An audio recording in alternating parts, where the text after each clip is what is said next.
Welcome to Flat Earth Debate Uncut and After Show. I'm your host Nathan Oakley, and if you are new to this channel, or you've not done so already, then be sure to subscribe, hit the bell notification icon and join button to keep up to date with the Flat Earth Debate. If you would like to support the channel, there is a super chat that runs alongside each of these shows while they premiere, and there's also a PayPal, Patreon and crypto link in the info box below the video. Speaking of Patreon, I'm going to do a quick shout out to all of you who do support me on Patreon, so a massive shout out of thanks and appreciation to Will Brax, Melby Styles, Troy Shuker, Bo Snail, Joseph Pizarro, Samson, Maris, Mobile Mac 777, Neo the One, Lost Cat FE, Rob W, Open Minded, Reese Pound, Del West Watson, Mike, Muted, Dick Earth Skeptic, NA Literalist, Maria Neelands, Unbelievable Productions, Blue Ridge Ranger, Rob H, The Real Gabster, Windrider, Liam Nedrick Jr., Abraham Mohammed, Naibai, Adrian Quintana, Skeptic936, Life is Short, Fireball X, TheFlatEarthChannel.com, Texas Mike, Edwin Johnson, Kirsten Smith, and David Wayne Foster. So another massive thank you to all of you for supporting me on Patreon. Now I'm going to hand over to whoever is in Google and Discord so you can enjoy their conversation while I set up for today's live show. Hello, hello. Hello, hello. Good morning. Morning, Tent. How are you? Good. Got the sniffles, allergies. My nose is constantly running on this job. I don't know what it is. As soon as I started working, my nose started running. I don't know if it's a constant up and down, but it's a pain in the ass. Well, I didn't know your nose was at a different location.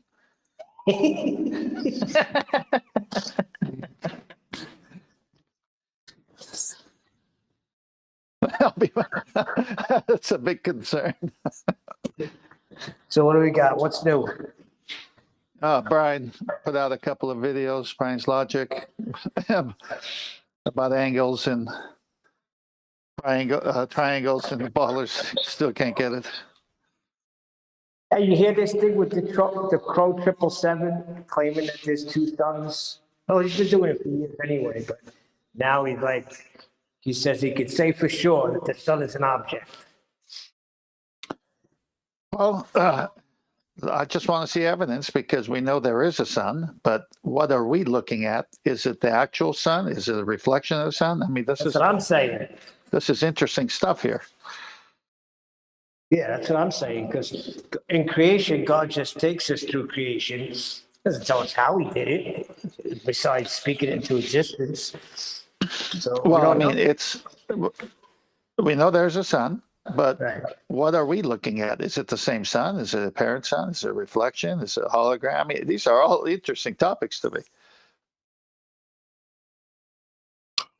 Yes, indeedy. But here's one thing we're definitely sure of. The Earth is a plane, and it's flat.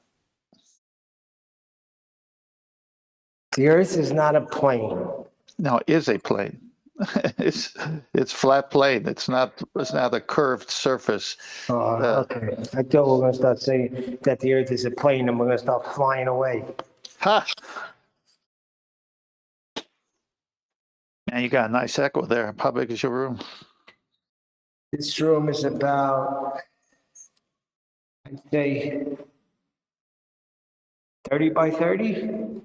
Yeah. And we took up some tiles because, I think they should just when you got an old floor, just rip it all up, gut it down to the foundation. Let me patch it and then put a new floor. But because they're trying to save money, they're popping up the loose tiles. Yeah, the first layer is good, but the second layer is the vinyl asbestos nonsense. Right. So no, that's you got to shut down the job or stop ripping it up and just patch right over it. People don't understand that prep work is the most important part of any job. Yeah, it's the whole job. It's the whole job. I used the installation is the easy part. I used to do wallpaper, and well, same concept, but on the wall. Exactly.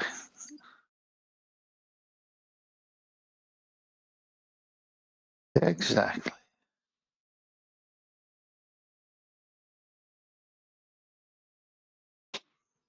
So if I keep my mic off, do you think I'll be all right? Well, I could hear that. You need to go on mute. You can hear that? Oh, yeah.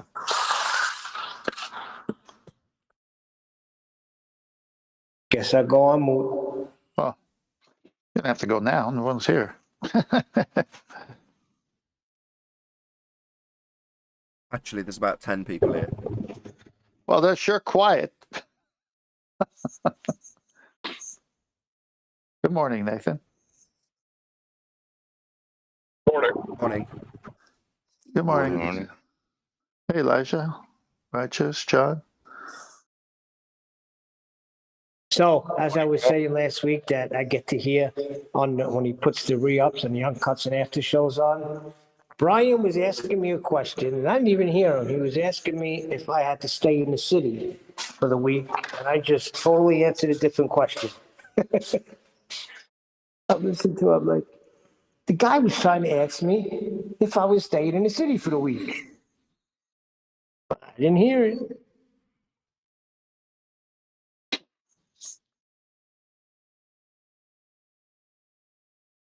Well, you said one time you slept in your car. Yeah, that's where I stay. Like, look, this is the beginning of the week. I come in, I'll probably go home Wednesday. A rough 2 nights in the car. And it's hard now, like when there was no pandemic, I could just pull up into a Dunkin' Donuts, bring my change of clothes and do a quick bird bath. Now bathrooms are closed. I'm like, I gotta find one. It's a little tough. I gotta stay in the car. There's the truck stop bathrooms that have the showers and stuff in them. Yeah, unfortunately, I'm not near any of them. Talking Mount Vernon, the Bronx. Right. Well, it's actually at Mount Vernon. How many times I got robbed? I won't even get into that. Wallet gone one time. I wake up, I notice that the light is on in my car. I'm like, geez, how did that happen? Then all of a sudden, no wallet. And of course, my passenger door was just slightly open. That's why the light was on. It had to happen within that 10 minutes or even quicker, but I couldn't. So he opened my door softly, took my wallet and closed it gently. What a nice guy. Yeah. So now what I do, he never spent it. And you know something, I had a few thousand in the card, but I guess he didn't know how to use it. Called my wife, canceled the cards. But so now I still put everything on me, wallet, everything of value, because I think 3 phones got taken out of my car while I was sleeping. I don't know why people love living in the city. The one guy I freaking caught. Like I woke up and he's like, "Oh, I was just making sure you're right." I'm like, "Yo, don't worry about me." And then I've got no phone. I go upstairs, I get my wife's phone, I send him a text. I said, "Listen," he wasn't answering. I know he's got my phone. So I like send a text. Check my last text and see my balance. I'll buy the phone back for you, from you. So it was right after income tax. I had about $10,000 there. Guy called me right back crying. "I'm sorry, I'm all messed up." I said, "It's okay. Everything's fine. Come and meet me somewhere. I'll give you what you want." I said, "How much you want for my phone?" He says, $500. I said, "Okay, no problem. Just come and meet me." And as I'm walking and talking, I look across the street and I see a guy on the phone talking. I said, "Stay right there. Don't move." So I said, "Listen, I got the money right here. I had a single and I had a 50. I had a few singles wrapped around a 50 and we're circling each other." I said, "I'm going to put it right by this tire and you leave the phone over there." So he says, "How do I know that's $500? I said, "Listen, it's $500. So I put the thing, now we're circling each other this whole time, right? About 15 feet away. I put the money under the tire. He puts the phone down. I run, I grab the phone. He goes to grab the money. I think he missed, but I didn't know he missed. So now I'm going to fight him, and my wife is watching this from the window. I got flip flops on. The guy's like 6'3", and I'm in a fighting position with him. I didn't know he didn't take. I thought he had the money. He didn't. So he circled me, and then he grabbed the money and ran. So he got $58. Just envisioning this whole thing. Oh, Yeah, it wow. was funny. My wife says, like, when are you gonna stop? I'm like, I don't know. I went outside. I went outside to listen to the Giant game because that was my thing. If they were losing, I go listen to it on the radio, and they would win. So every time they were losing, I go to the radio. I go downstairs and put it on the radio. I wind up falling asleep. Oh, that's a great story. Funny. Yeah, I've bought back about 3 or 4 phones. The life in the city, someone steals your phone, you are all nice about it, you buy it back. Because the pictures and the contacts, I'm like, I can't. Pictures of my family, get it back to me. Anyway, who else is here? Come on, somebody else speak. Elijah's here, John's here. Oh, no, what are you doing, Nathan? Got Cobus, George, Ryan, and Steve as well. Hey, I'm going to put up some pictures so we have some conversation, okay? Check Discord works. Can someone give me a hello from Discord? Hello. Perfect. Thank you, George. Good morning, guys. Good morning. Yeah, we're here. Listening. Okay, nothing in Master B. Did you say you'd sent it No, I'm already? doing it right now. Oh, my I'm bad. doing it right now.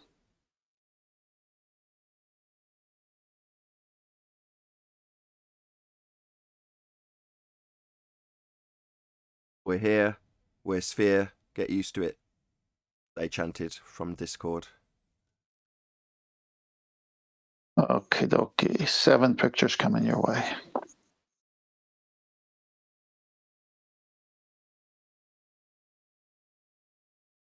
Okay.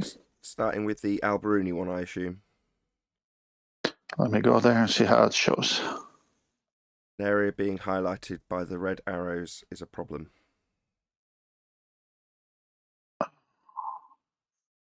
Area. First one is, oh yeah, perfect. That's the one Brian put up, Brian's logic on his last video, as well as the one before that. So as you can see here, you've got a curved surface, and then you got the Alberuni image from the mountaintop, and his tip angle to the geometric horizon that doesn't exist, but he says it does exist. I mean, it's a pretty funny video that he did. So then you got the A on top that's going horizontally, and that's your astronomical horizon, which doesn't exist because we only have one horizon, and it's apparent. But here they got 2. They got the astronomical on top, and then they've got, excuse me.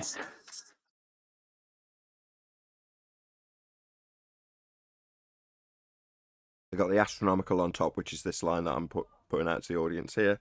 And then they've got the geometric horizon. So the line horizontally along A is the imaginary horizon described. And the line from A to C is the tangent to the geometric horizon. Now, I can only assume 10th man, while he's clearing his nose or doing whatever, he's going to point out that the only way they get a triangle at all is by assuming that they're drawing it to the presupposed radius value. There he goes back. If you feel free to carry on, I'm just taking over your presentation. It's okay. I was about to sneeze, so I went to hit mute and I hit cancel. I got off the show.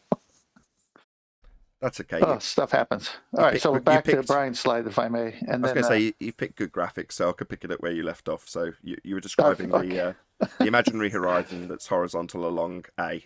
Take it from there. Yeah.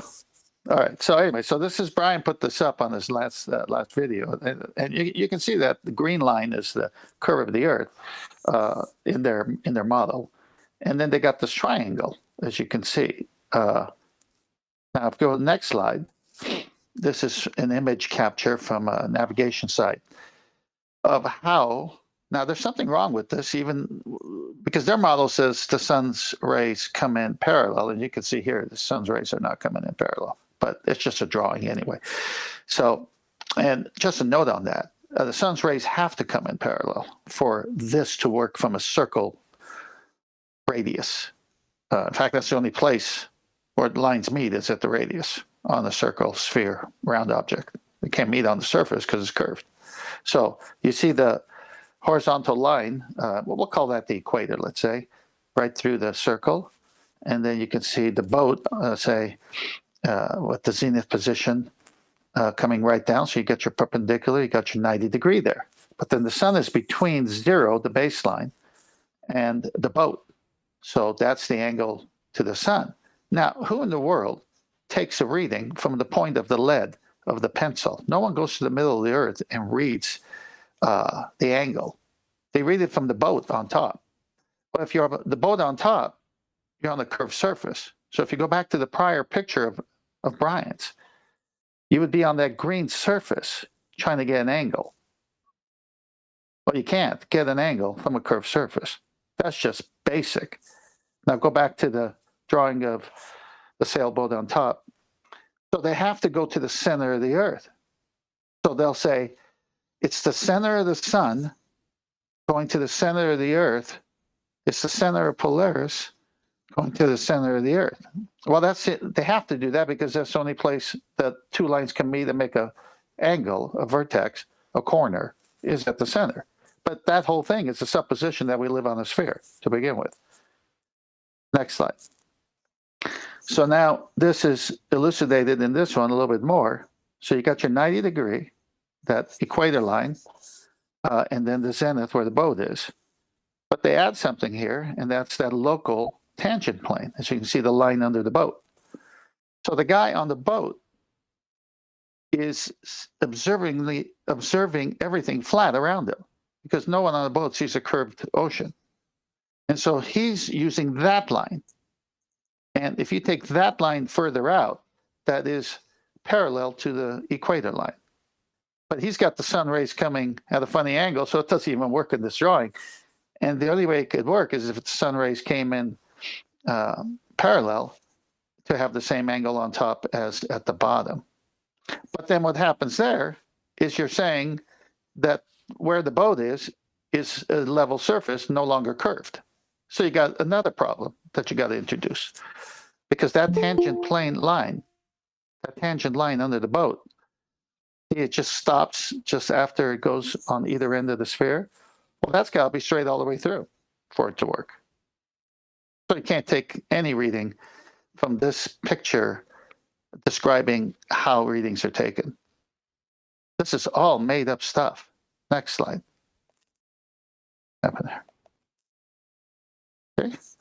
So you see here in the next slide, the blue background sky and the guy in the middle, the zenith angle, 90 degree, and then the baseline, the 0 line.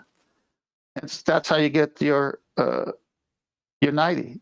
And this is how you got to get angles. And on the sphere, there's only one place you can do this, and that's at the center, and nobody's there because that's a presupposition. So you're left on the surface. Well, you can't do that on the surface because the surface curves away from you. So astral navigation is impossible on a curved surface. So next slide. So I got this from, I think, Mick West or somebody. And they show, and this was a reminder of last week's show when that guy came on, Nathan, and he talked about a chord. It took him a little while to explain where that straight line was, but it was that chord there, that purple line. You see it? Yeah, I'm highlighting it for the audience. Okay, so there's the center of the earth. It's going to the left side and the right side, hitting the curved surface, but that don't work. So guess what they do? They do that purple line and say, here's a triangle. No, that's a chord that's going through the earth. You're taking a reading from on top, the surface where the sailboat would be. And then you've got that straight line going on an angle. See, this is not math. This is not even true to their math. Next one. Why does the horizon look flat? The horizon is a circle going 360 around the observer, horizon circle, where line of sight is tangent to the surface. And then it's got that drawing of a green globe with the vertex coming from Sounds the center. like they're cheating, right? They're cheating themselves because they're not even true to math. So we know that circle of equal altitude, I've shown that slide many times, where if you go from the center where that flagpole image is, everything around you has to be the same angle So anywhere on that circle, that green circle, is going to have the same angle. And I've shown 3,000, 4,000, 6,000 miles. You can't have that much flat and still say it's curved. Nonsense. Okay, Can I next just add, one. sorry to interrupt. I'll just add something to this. So, where you're drawing a line out on this sphere, your comparative drawing is this straight line under the boat, or this straight line under the boat. It's the tangent plane. So when you say you can't have that much flat, well, that's precisely what they do to make the measurements. They give you a tangent plane. They stick this straight line on top of a sphere in the depiction. And you're saying, well, in reality, if you were on a sphere, this is what you'd actually have. So, sorry. Correct. Yeah, in fact, good point. You brought that up. So in this image, the one you're addressing, why does the horizon look flat? They show it curved on the curved surface. And then if you go back to any of the ones I showed that shows the sailboat with the tangent line under it, they show it's a straight tangent line. It doesn't curve like this picture.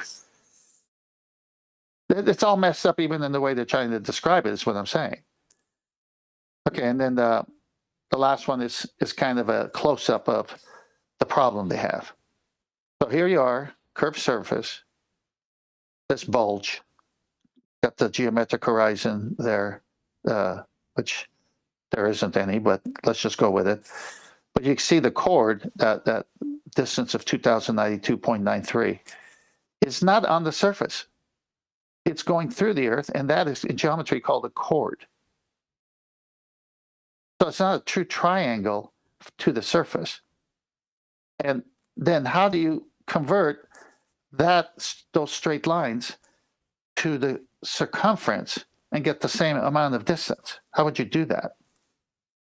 Because you're on the top where the surface is, taking your measurement, but they got people believing that measurement is actually being taken. And if you go back to the second slide where it shows the pencil pointing to the radius, they actually get people to think you're taking that measurement from the center of the Earth, which is the only place on a circle a corner could be achieved with two lines.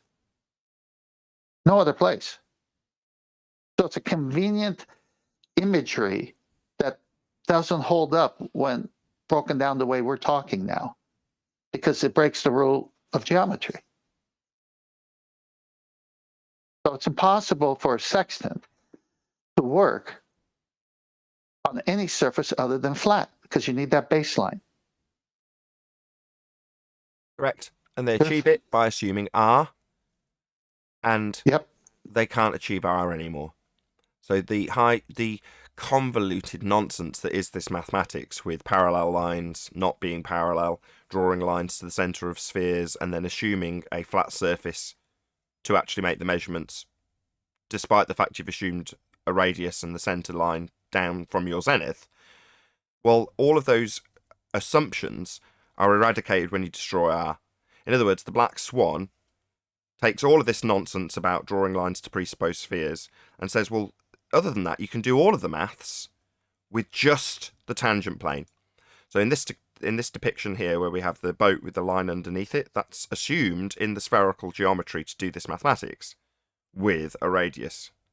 Now, you don't need that radius. You can just use the flat line that you're actually sat on, and they have to. They have to inject one into their spherical depiction to do the maths. Now, you don't need any of the spherical bit. You can just do it with the tangent plane they assume that sits on top of the sphere in this depiction. You don't need anything else. Why? Well, because it is flat.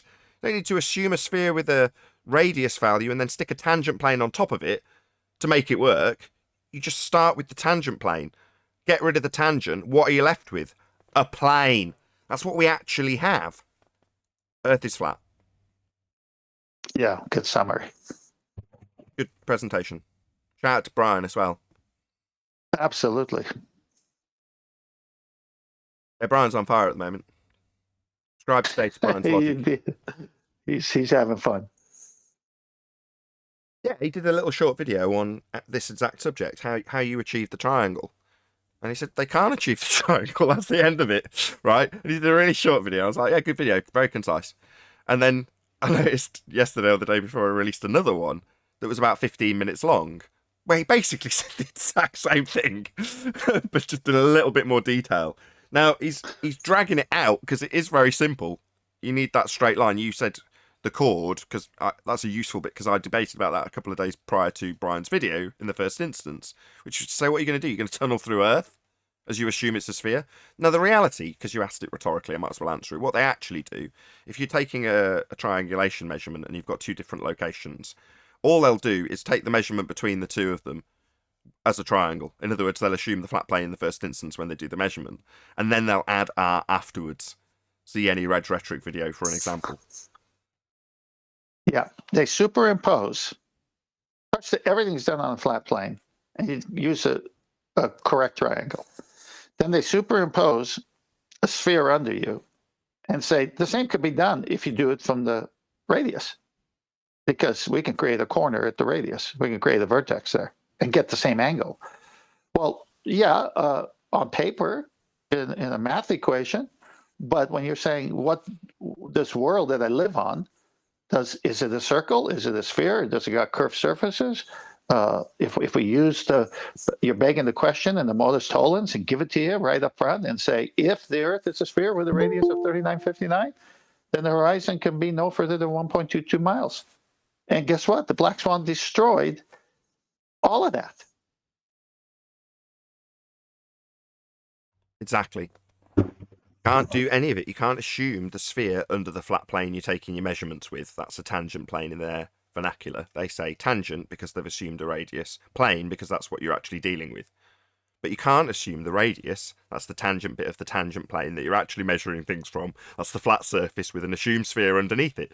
Well, you can't assume the sphere surface underneath it. Number one, because it makes no sense. And that's not what you're actually dealing with when you do any of the actual measurements. And number two, we've debunked R. Then why are you assuming that there's a sphere shape underneath this flat surface that you're doing the measurements with? There's no need to do that anymore. It was a nonsense to begin with. And it took a lot of nonsense to convince you that that's what you should be doing when you're taking measurements from a flat plane, calling it a tangent plane after assuming a zenith, assuming an imaginary horizon, drawing a dip angle to get an R value in the first instance to assume it, to then only ignore it and measure things on a plane, precisely as we're actually dealing with.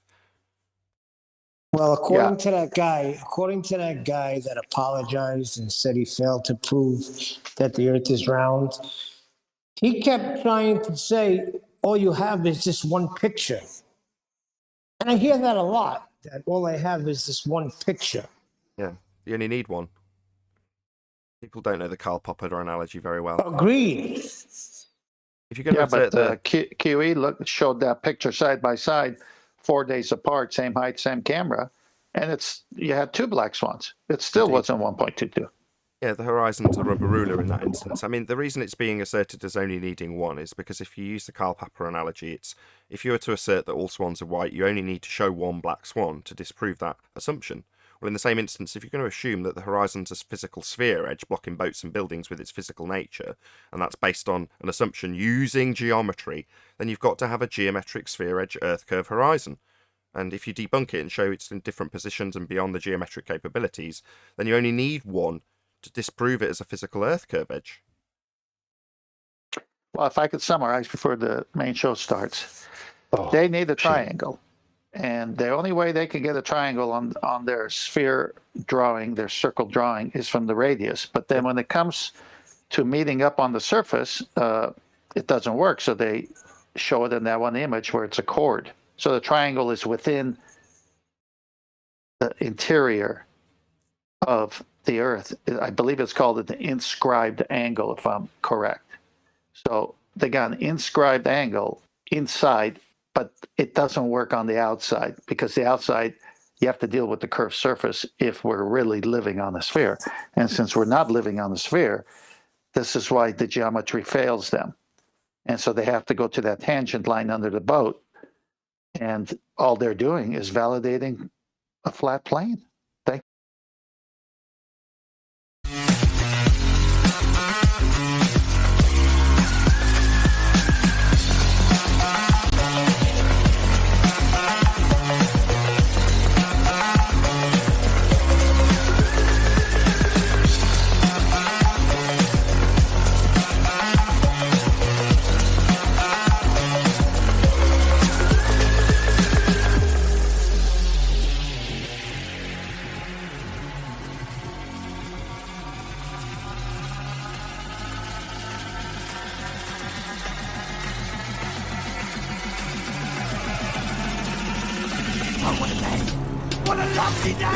Welcome, excuse me, to Flat Earth Debate Live. I'm your host, Nathan Oakley, and if you are new to this channel, or you've not done so already, then be sure to subscribe, hit the bell notification icon and join button if you'd like to become a Nathan Oakley 1980 channel member and keep up to date with the Flat Earth Debate.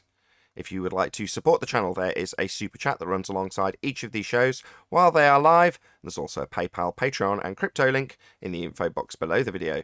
Also below this video, you can get £50 for swapping your UK electricity supplier to Octopus Energy. Most importantly, if you'd like to join the discussion, simply mute the page you are currently watching, then click the link in the info box below this video to join the panel and express your views on the nature of Earth. If you do join, please don't swear. If you do, you'll be ejected, and if you are, please don't try to rejoin the stream using sock accounts. You'll be warmly welcomed back on the next stream. Please also share the show on social media. Sharing the show obviously increases the live audience, but this in turn increases the chances of a more diverse panel, so please share the show on Facebook and Twitter. One last time, if you're new to the channel, or you've not done so already, then be sure to subscribe, hit the bell notification icon and join button to keep up to date with the Flat Earth Debate. Now, we are joined by Arwin, 10th Man, Neil, Sleeping Warrior, the Adam Meakin, Neil, Arwin, 10th, Elijah, knew I'd missed one, and a whole bunch of people in Discord. So welcome one and all. Hello. Good morning. Afternoon, Good everyone. afternoon. Who's Hey, this good other afternoon, Neil? everyone. It's your ghost twin. Now, I was reading them all again because I knew I'd missed somebody. So I was reading down the list. I knew I'd missed one of the people, and it was Elijah. So I just started reading them again. That's what I was doing. Anyway, any evidence? Okay. Any evidence of a physical geometric sphere edge, that's a horizon, formerly known as Earth curve?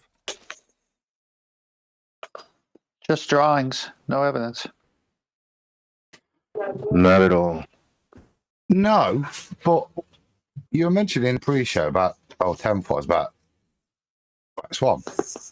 To me, it's actually the reverse, isn't it? The reality is there isn't really anything and any such thing as a white swan.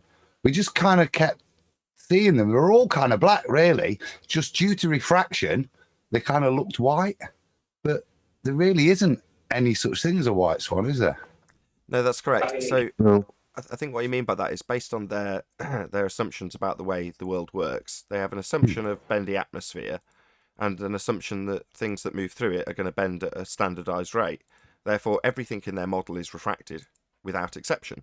And therefore, there is no geometric horizon. That's why we get the disclaimers we get from people like the Rumpus, who have an intrinsic knowledge of what their model is asserting. Now, if you know at a fundamental level that everything's refracted, then you do not have a geometric horizon and you will declare it as so, presumably with that as the justification. Well, the geometric horizon only exists in the maths. Seems like a reasonable justification if you're to assume that everything's refracted at the rate of R, which has been derived from the geometric horizon and can no longer be measured if it's all refracted.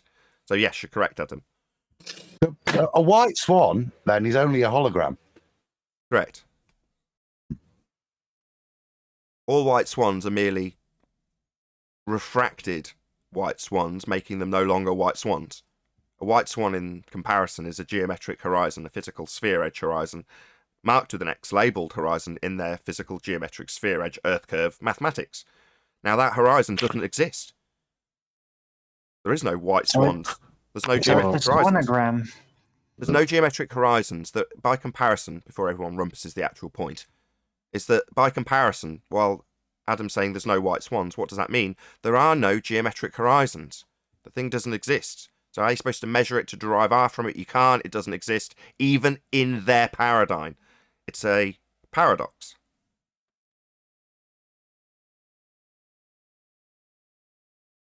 Any more on the... Well, Okay. yeah.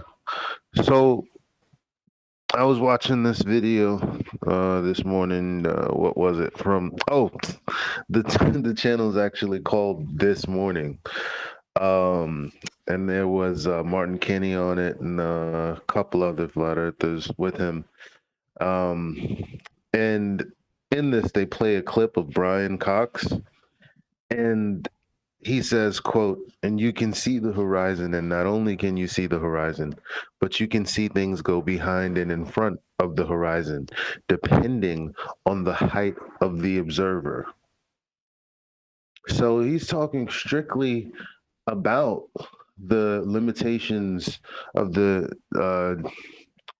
of how far you can see on the sphere, depending on your height. Yeah, that is the assertion. No. So that is the assertion from the sphere Earth that it's part of the black swan argument from our side. If the Earth is a sphere, that's us putting the argument across that Earth is a sphere. Then every distance to horizon, now in this example and in Brian Cox's example, it's the physical geometric sphere edge obstruction horizon called Earth curve. So every distance to Earth curve can be no more than 1.2 times the square root of the observer's height in feet. Now that is your distance, globe believers' distance, to the geometric horizon that you've got boats falling over. And it has geometric limitations that are debunked by the black swan. It's as simple as that. So yeah, he's going to assert that the horizon's at a certain distance. That's its geometry based on a sphere Earth belief. Now the fact that here in debate land they deny the very existence of their physical geometric sphere edge horizon, formerly known as Earth curve, is merely comical for us who are in the know when it comes to the actual nature of our reality. Definitely not a sphere. It's only, he's a priest, he's a high priest, so he's not allowed to deny the official rhetoric like trench level Correct. debaters. Exactly. The assertions from Tyson and Cox are the mainstream heliocentric doctrine. They're not going to deviate from it. So, for example, when we try and tie down someone like Cox to this example, Cox is asserting a physical Earth curve edge gets in the way of boats. Look at the horizon. Things can only get better. Boats are going over it. Yeah, that's a physical sphere edge obstruction called Earth curve. Based in your geometry, that's your maths. Well, no, unfortunately not. We've debunked it. The horizon's not a physical location. It's not blocking boats and buildings. The only way it asserted it in the first place was to remove all aspects of perspective and claim a feet and inches value that does not change with distance will have a sphere edge horizon blocking the bottom of it. Well, that's all been debunked. But that means that Cox still toes the line. So does Tyson when it comes to Coriolis. Earth turns underneath a football causing drift. According to him, you watch it drift from the stands because Earth turns under the football. That's the actual rhetoric. Again, at trench level, you have to deny it because it doesn't happen.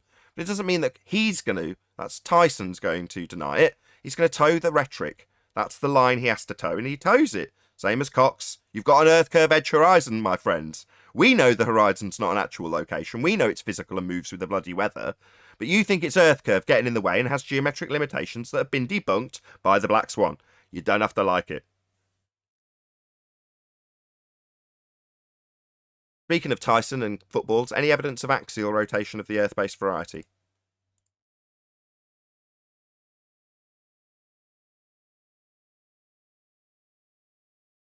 Don't all go at once.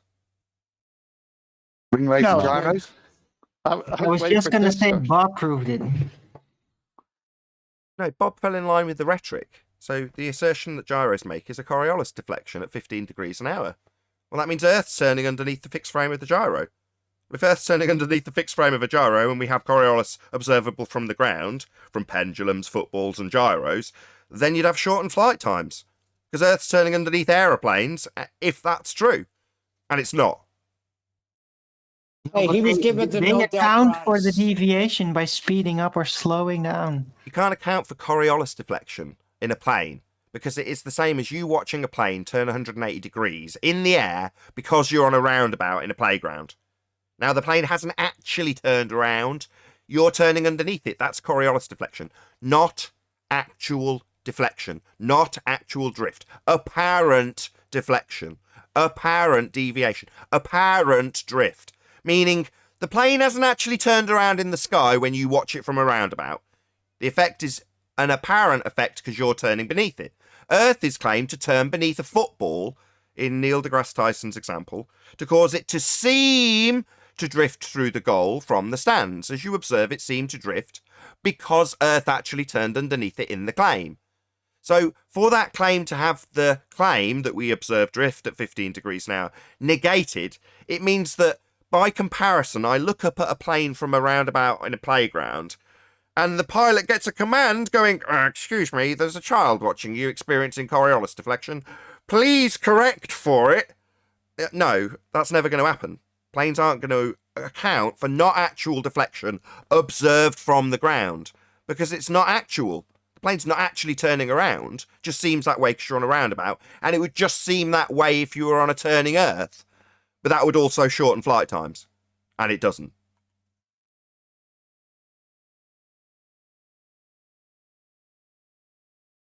You can't negate. He got the Nobel Prize. Boom, boom. What? No, he really did. They presented him the first annual Nobel Prize Whatever. It's for useful. what he did. Well, it's useful. And I told him Congratulations, so. Bob. I told him so. It's useful because they deny their own claim that we have 15 degrees an hour drift. You say, okay, well, this would drift and that would drift and this would drift. And they go, no, like Arwin did. It's got engines. And you go, no, drift is observed from the ground. It's not actual drift. But it's apparent. You'd notice it. We'd notice drones drifting away. Not because they're flying away at 1,000 miles an hour. That's not the effect. Just seems that way because we'd be turning underneath them. And they go, no, drones got engines. You go, yeah, that doesn't make any difference because we're supposed to be turning underneath it. We're supposed to see drift, not see drift. Your claim is we see drift to prove we spin, so we better damn well see it. And when we point out we don't, you deny it. So we need something to tie them to their claim. Well, what's Bob claimed to be proving? Well, he's claimed to be proving 15 degrees an hour drift as Earth rotates under a gyro in their claim. Now, obviously, because this is totally non-scientific, you can take that claim when it's shown that the gyro has a deviation of 15 degrees an hour and just attribute it to some other shit that you're going to claim it's causing that effect. Well, that nonsense claim is still claimed by globeheads as Earth turning under the gyro. So you very much tie them to their claim that 15 degrees an hour is going to be observed and is demonstratable in the gyro. Therefore, flight times would be shortened because to observe the effect, we need to be turning underneath planes and helicopters and hot air balloons. So, no. But hold on, Nathan. Drones do absolutely have automated correction systems for like wind situations based on GPS coordinates on Earth. So it effectively would have Coriolis deviation correction based on GPS location and it trying to stand still. I'll say it again. Coriolis effect is a deviation you observe from the ground as you turn beneath something. There is no accounting for you witnessing something seem to drift because you're turning beneath it. So there are no Coriolis detectors on drones because it's a not actual deflection observed from the roundabout turning beneath it. You don't account for it. And then correct. Why are for you that. rumpusing me? While I'm concisely taking apart Coriolis, you're rumpusing me, Arwin. Why? Because I have an actual rebuttal. Can I wait till after I've actually pulled it apart? Like now? Well, before you go, it's supposed to be an optical thing. There is nothing actually turning. Yeah, you're turning beneath something that seems to turn because you're turning beneath it.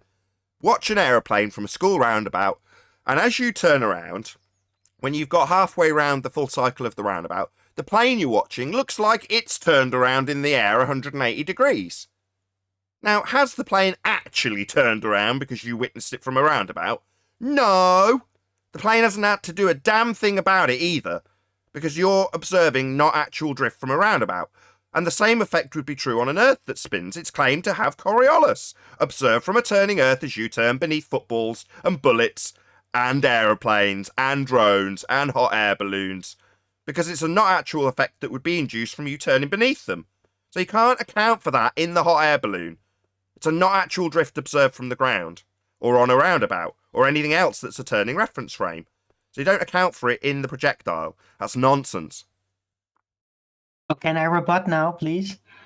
Yeah, go ahead. Yeah, it can do that for a drone, and it doesn't matter whether it just is an apparent deviation to anybody on Earth. There is real GPS coordinate systems on Earth, and drones are specifically made to automatically respond to coordinates and correct for them, depending on what kind of wind gust comes by or whatever.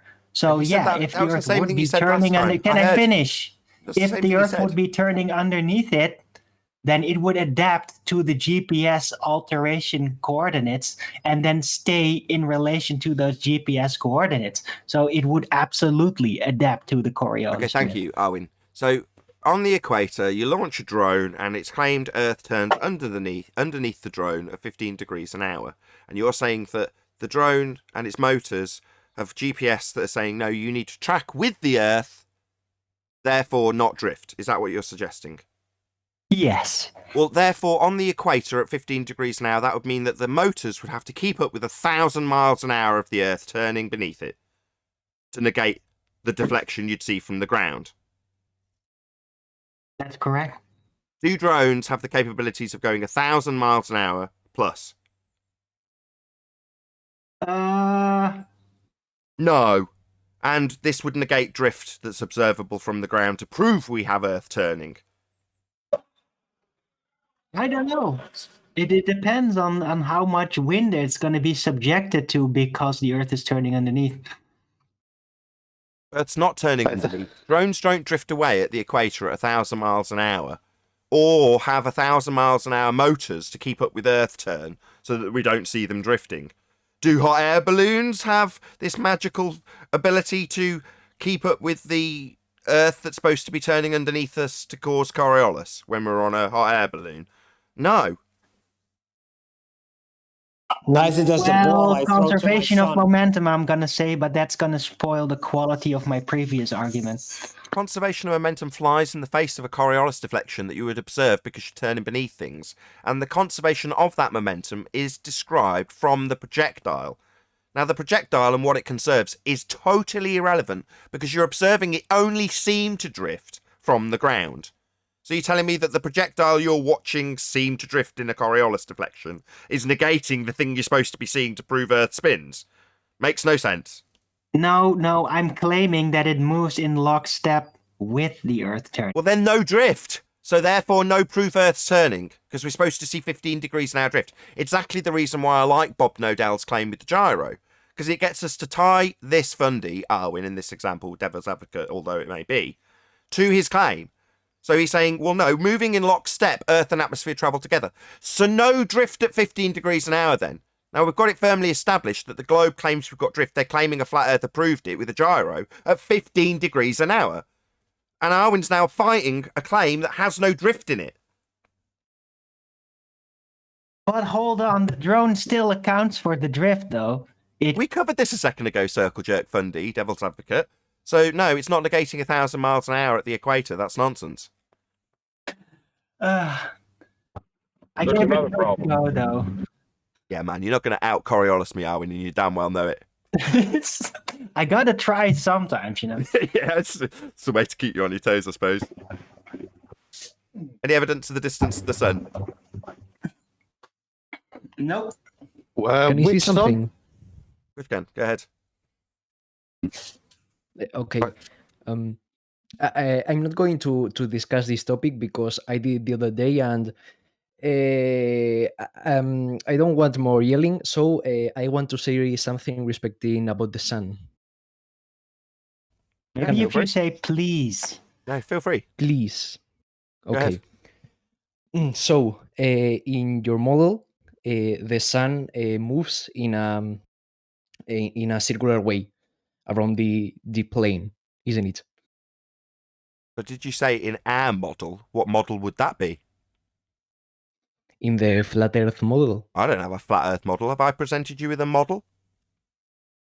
Well, in the flat Earth, if you want to skip the Sorry, model you work. want to have a baseless generalization and stereotyping fallacy attached to this claim, do you? Do you know what those two things are? No, okay, I will skip model, but well, in the flat Earth, the So, sun, sorry, I'll stop you again. You're going to get yelled at pretty quick if you don't listen to what I've just said. What model have I presented to you that you are now debunking? the flat Earth model. When did I present it to you or claim it as the world we're living in? When did I do that? I mean, this debate is called flat Earth debate. Yeah? That's not a model, that's an aspect. So- Stop! What? Don't start talking the moment I start responding to you. You will get shouted at. You've asked it to not be shouted at. Just don't talk when I talk. It's that simple. When I say stop, it's because I've said we don't claim a model. What model am I claiming? What have I presented? And you've said, well, flat earthers. I've said that's a baseless generalization and stereotyping fallacy, which you completely ignored and said, well, the flat earth, yet the same damn thing applies. That's a generalization, stereotyping fallacy. What model have I presented to you that you're now debunking? I'll tell you, I haven't. Flat earth is an aspect, not a model. So how do you want me to say it? What? How do I you want refer me to to it? give you... So you're going to ask and then talk as soon as you finish asking me the question. How do I give you a straw man to burn? Oh, I don't. So how do I refer the flat earth? Do whatever you like, but don't assert that I've got a model of it and how the sun's working on it and you're going to debunk this crap that I haven't presented because presumably someone else has presented some crap model to you. And you think that means all flat earthers adhere to whoever stupid idiot has said they've got a model of the world we live in. Now, I don't care who's presented it or if they're a flat earther. It ain't me. That's for damn sure. So how do you want to pull apart this straw man that I don't hold up? You won't. Not here. Maybe go to the person that asserted this model with the sun above it. Who was it that you got it from? Well, so how does your sun work? Sorry. What claim am I making that you're debunking? Are you asking me to give you an education in how the sun works? Are you serious? You want me to make the claim first? I'm asking. Sorry, what's your claim? I'm asking. Don't ask me what I claim about the sun. What's your claim about the sun?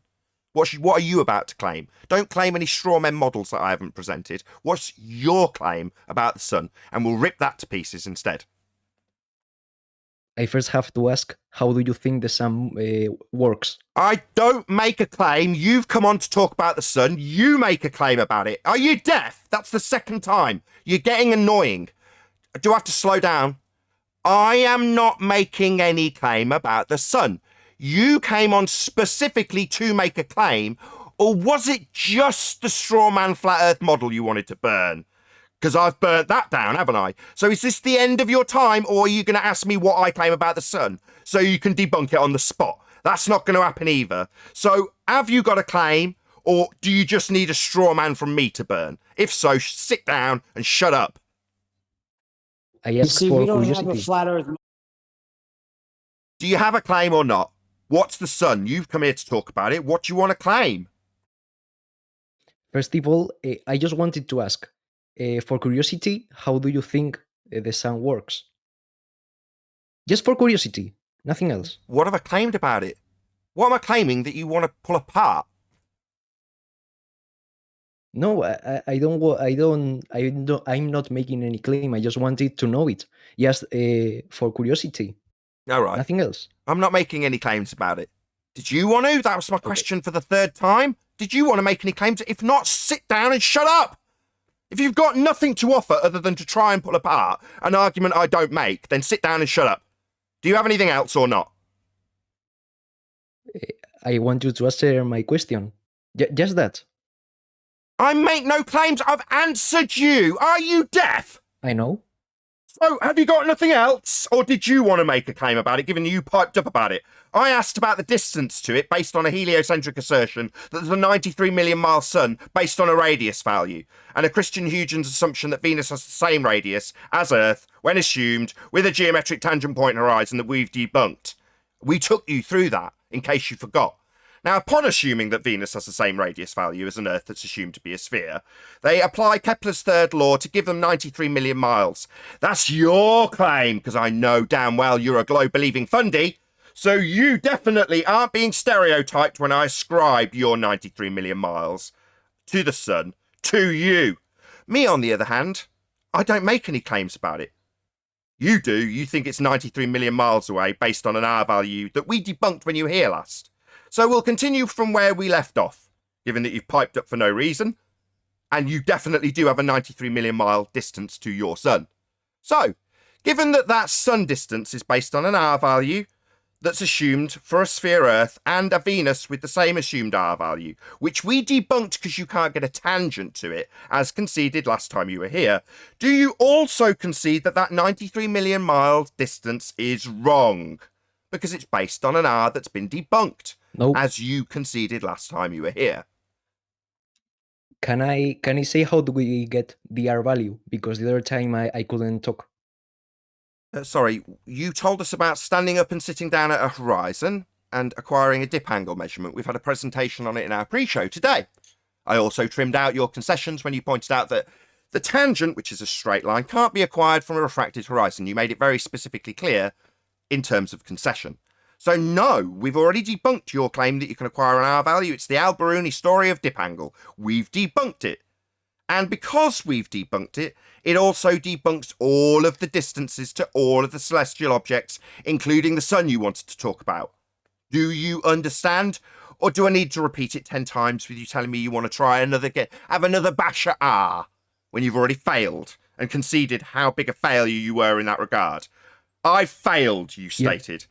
You can't get a tangent to a refracted horizon, you stated. You made it explicitly clear that you understood where you'd failed, how you'd failed, and you even apologised for failing. Now, given that that measurement gets you R, I need you to now understand that you can't get the distance to the sun either, because that's based on R. Just wanted to say the other day I couldn't, that you don't need a straight line in order to calculate the R value. You don't need to get the geometric horizon, because the thing you're doing is you're measuring when the sun goes down entirely, when you are laid on the ground, and where you are and when you are stood up. So you are measuring. Sorry, this is the exact same shit claim you made last time, and we spent about 2 hours on. No. Yes, it is exactly the same claim, you circle jerking fundy fuckwit. And do you think we're stupid? Do you think I'm not, like, here, a total rendition of the same crap argument? Do you think I've got amnesia? Can I... Do you think I have amnesia? This is the exact same argument. You are what is known as a circle-jerking, fundamentalist religious zealot. You can't quite cope with the fact that this argument's been pulled apart. So you're going to try again? No! Yes, because I didn't need the... Don't stutter and stammer. Because no. You don't need Do you not get the word no? Of the horizon. Do you not understand no? Yeah. Good. Now sit down and shut up. Unless you're going to concede that without R, you have no distance to the sun. That's what you wanted to come and talk about. You wanted to strawman me with what I claim about the sun. I don't make any claims. There's absolutely a claim of a 93 million mile sun based on R. You believe in it. You do have a claim, and we're going to take that to task. Based on your concession in regards to the derivation of R by way of horizon measurements. Now you're telling me about the sun going behind the horizon. Again, in your first breath, you made it clear that the horizon's going to get in the way of the sun. The sun's going down. Down behind a physical sphere edge horizon. Yet we know what you're claiming by your language. But you've already conceded you can't do this. Now, the fact that you've made a second stab at it is totally irrelevant to the point being debated. That's the sun. Now, you've already tried to strawman me with some shit model you've heard about. I don't claim it. I don't care. But we've definitely got a 93 million mile sun in your belief, haven't we now? It's based on R, based on Venus having the same R, Kepler's third law of interplanetary motion, and the derivation of all the distances thereafter. That's what you've got. Don't have to like it, but I will debunk it by the fact you haven't got R anymore. How many more attempts, mate? 10? Maybe try again to get dip angle to horizons with suns going down behind them. Go on.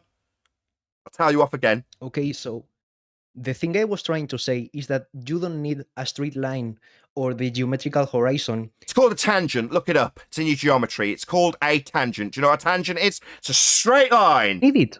Straight line. Not needed? Yeah, it is, you stupid moron. If you only let me... Sorry, you think this tangent isn't required? Don't you know what geometry is? Are you stupid? You don't need it. Sorry, you don't think you need a tangent in Earth curve geometry? Yeah, you do. You are measuring time, not distance, or whatever you measure with a tangent. Oh, so the tangent that we're going to be needing then, so the tangent you've just referred to, is a straight line, you complete clown. So we will need that tangent you just mentioned then. That would be a straight line. But we don't need it, the tangent that you're talking about. Yeah, the fact that you're not perfectly content to talk about the bloody tangent in the geometry, that is the straight line you're now saying you don't need, you bonehead. You're not making any triangle with. Sorry, you do need a straight line, a tangent. You've just mentioned a tangent. That will be required. Are we going to brush past the fact you've just said we don't need a straight line and then mentioned a tangent, which is absolutely needed in your geometry? Maybe brush past this because you're getting pummeled by a flat earther who you obviously feel is stupid when I'm pointing out that a tangent, the one you just mentioned, is a straight line, is required in earth curve geometry, and you're telling us how it's not required. Do you want to continue telling me how a tangent doesn't need to be straight, or that it's not needed? I'm saying that you don't need a straight line in order to calculate r, because you're not making any triangle with the sun. What? Do you understand? I'll just bring up a Yeah. diagram of Al Because- Biruni doing just exactly that, so we can show by your own rhetoric just how stupid you are. Oh, what do you know? Al Biruni's derivation by way of dip angle on screen for my audience.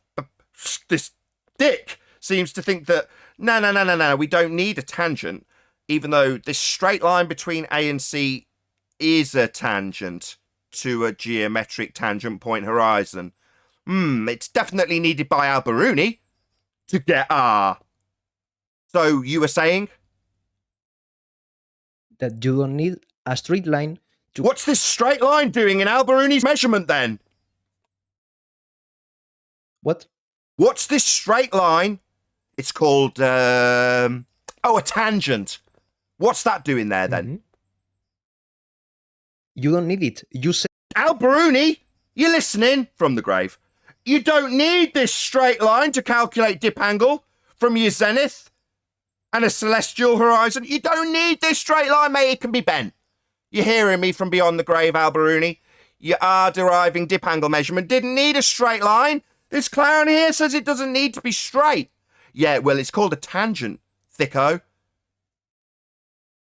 How's it taste? You don't need that. How do my straight line balls taste? Because Yeah, last time you seemed to think that when I asked you how my balls taste, it was because it was my argument. Al Biruni's got a tangent. Your geometry's got a tangent. You're telling me it doesn't need to be straight. That makes you thick. How do my balls taste, thicko? You definitely need a tangent. That's this here straight line in Al Biruni's measurement. Tell me again how it doesn't need to be straight so I can humiliate you a bit longer.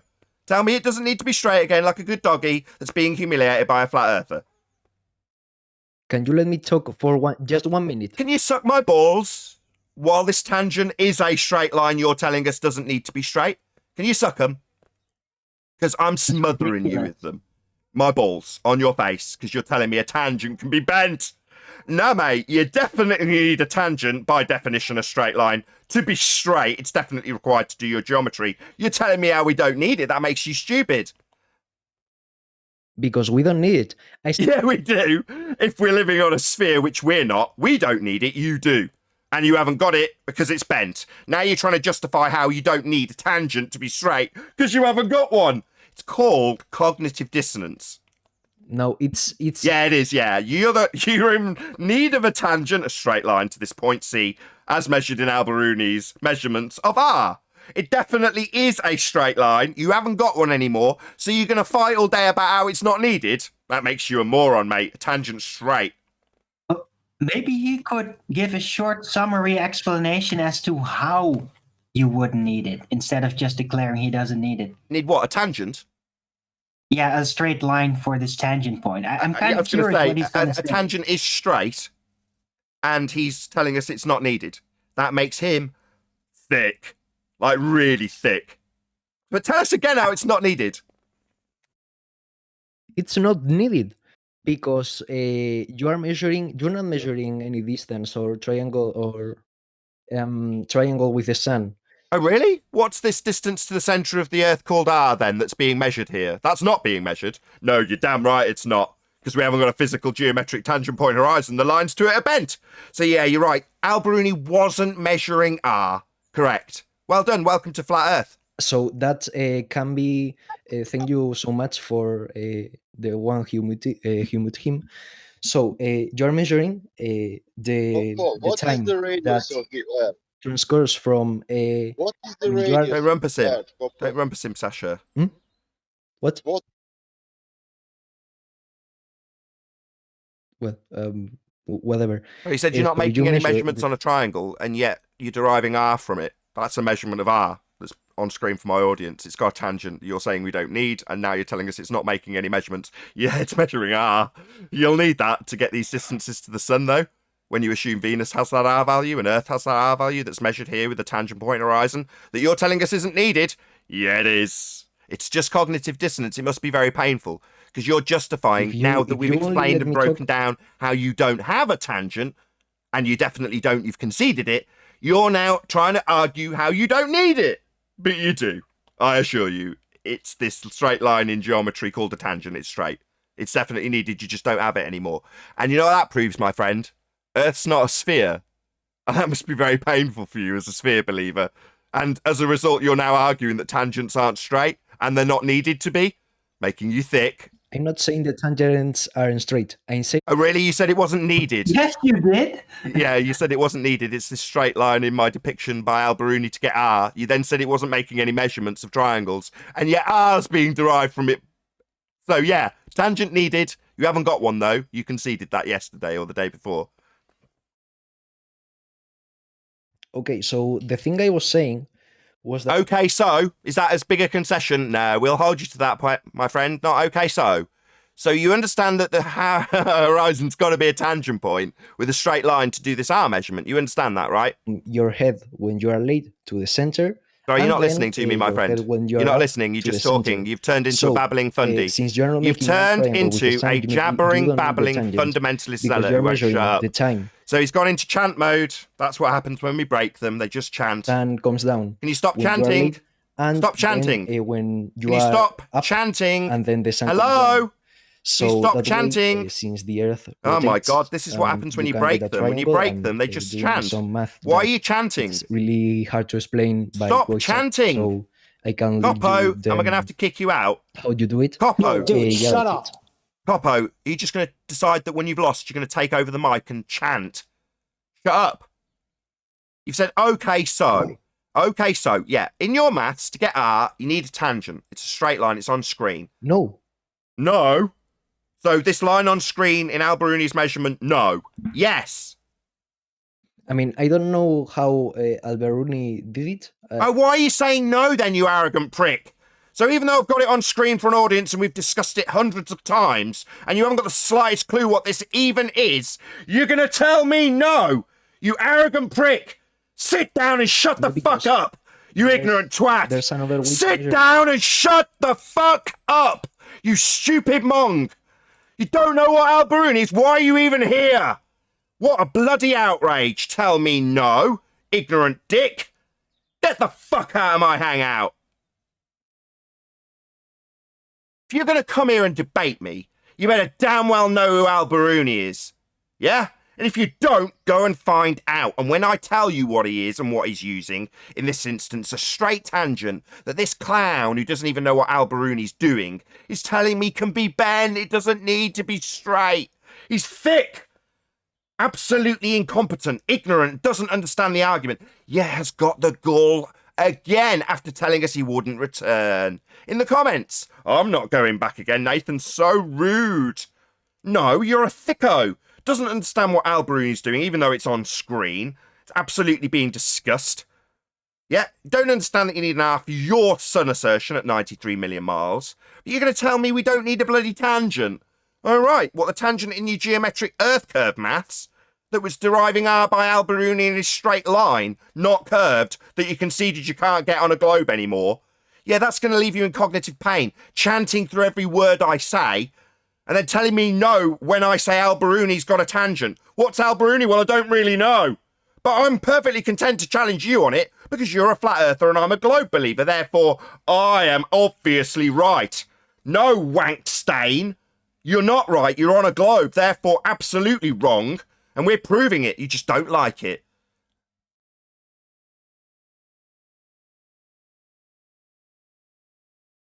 Any evidence of the distance to the sun beyond an R assumption?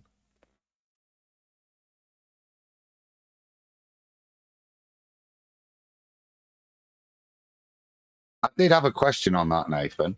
That being in relation to Globebusters last night and Crow 777's, which sun? I'm not sure if anybody saw it. I didn't. Maybe you can give us a summary of what took place on Globus. And Well, I know what you're talking about. it's to do I with heard it. Crow's stuff. It's quite interesting. If I can just share screen for a second, because what they are, not making a claim, but it's very interesting what they've done, because they're working hard to show that it's not optical, this thing. And am I sharing? you are, but if you can make it a bit bigger, that'd be great. Yeah, this is my video, Nathan, so there's no copyright issues. It's my footage and my stuff I took in today, 31st of January 2018. A super blue blood moon was what I was looking, but it's just to kind of demonstrate the effects that optics can have. So I'll press play and see, I'm just trying to get this super blue blood moon, but look at that.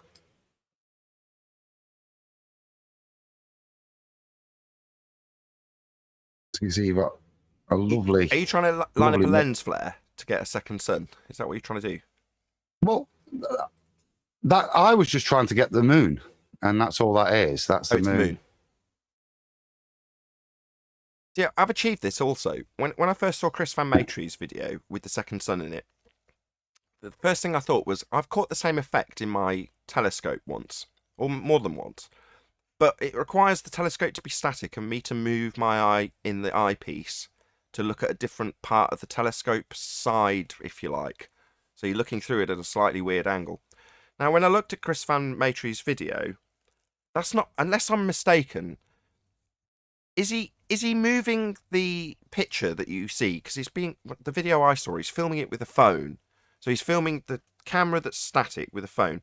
When he moves, is he moving the image digitally? In other words, the camera's completely static and he's moving what is framed in the camera, or is he physically tilting the camera slightly down to see what he thinks is the second sun?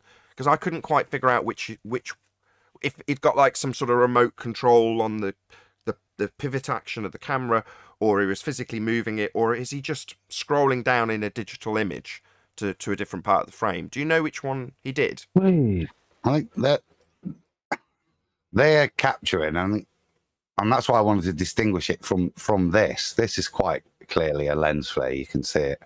As cute as it is, sits there like a. But as far as I can see from theirs, it's within the main optics that you're seeing it. Any wobbling and that's kind of irrelevant. I think it is shown as they're picking up a second image. I think they're using polarization to distinguish it to show even further. But I just thought it was cool last night. Stuff that I've been doing for a while, and it was just built on a little bit with some good evidence that it's not necessarily what I'm showing here in terms of a flare. Wait a minute. I've been raving about this forever. I've sent you guys videos and everything. Like picking up the same thing.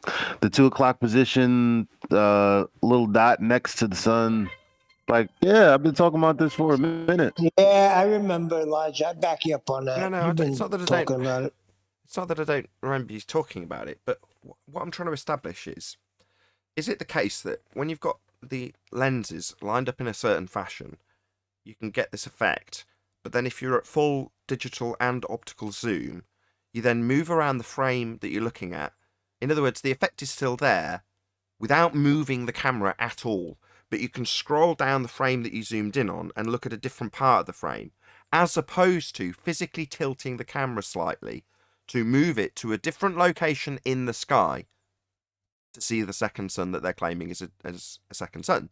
Now, if it's the latter, I'd be a lot more convinced. I just don't know. Yes, I think it's the latter. So they physically move the camera to a different position in the sky. Yeah. Yeah, and they're still getting the same thing in the similar position. Very, very, very interesting. Yeah. And that's why I talk about direction, because not only, like for me, I can get this effect after 11:30, 12 o'clock, but I can't get it in the morning because there's a totally different glare effect going on in the morning versus after like 10:30, 11 o'clock. when I begin to see this. And I had a number of people doing it in different areas, and ultimately it was like kind of the same thing. And I've been asking like what exact, well, I guess we'll never know what, but I mean, I don't know. Well, Brian sent me a message about it, and my reply to him was, we're making claims about this second sun, or at least showing it. You know, that's all I've seen Chris Van Matre do, is show it. But we don't know what the first one is, right? What the hell is it? So, as interesting as it might be that there's another aberration below it, or to the side of it, or whatever it is, it's like, well, what's the first one? What is that big light shining in the sky? Well, can I Crow make a 77 speculation? said it's an object. He said there's no doubt now. He knows it's an object. Well, I if don't he's know. going to make a speculation like that, well, my speculation is because we know we live in a contained environment. I think that the light that we like what we see is the sun. I think that's like if you were pointing a laser from the opposite side of a double pane glass, like, and you get the diameter of the light or the circle of the light, and I think that's what we're seeing. And so I think that what's next to it, that little second sun, quote unquote, I think that that's like another maybe a focal point or another entry point for the light. But that's just my opinion. I just think that I don't know. Just wanted to say, since I can unmute, have a great day, and I hope you the best. Yeah, no worries. Please don't come back and start asserting you can get dip angle from suns going behind physical horizons again, because that's why it gets irritating. Circle jerking it's called. But thank you for coming. Pleasure to have you.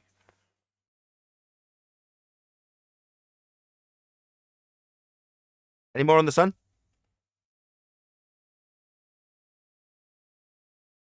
Any scientific? No, I just thought it was interesting.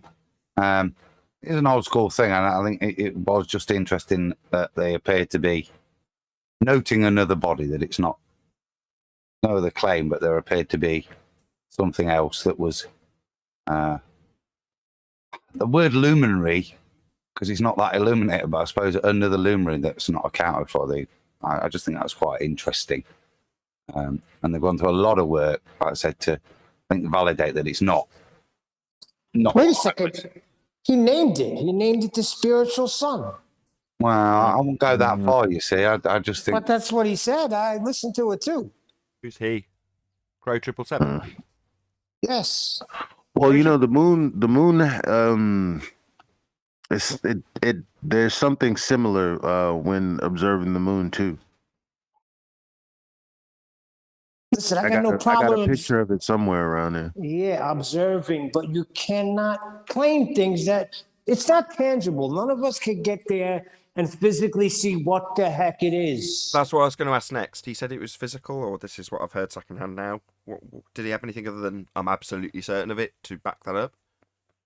No, that's what he said. He's absolutely certain that the sun is a body, is an object.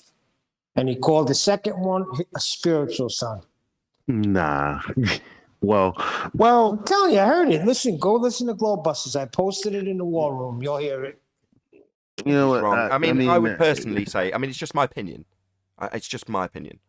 But I'm absolutely certain that the sun we actually see is the spiritual sun, and the second sun they're seeing is the unicorn sun. They just don't understand. I think if you've discovered it, you deserve to be able to name it, whatever that name is. Oh, God. I had mute on. You had me cracking up there, Nathan. I don't think the claim necessarily, I didn't read it as a confirmation that it's something physical. I read it as a confirmation that there's another, I'd say, luminary there that's not necessarily visible with our eyes, but with some of this filtering and stuff, there appears to be another body there, and that they've worked hard to rule out optics, and they seem to be confirming it.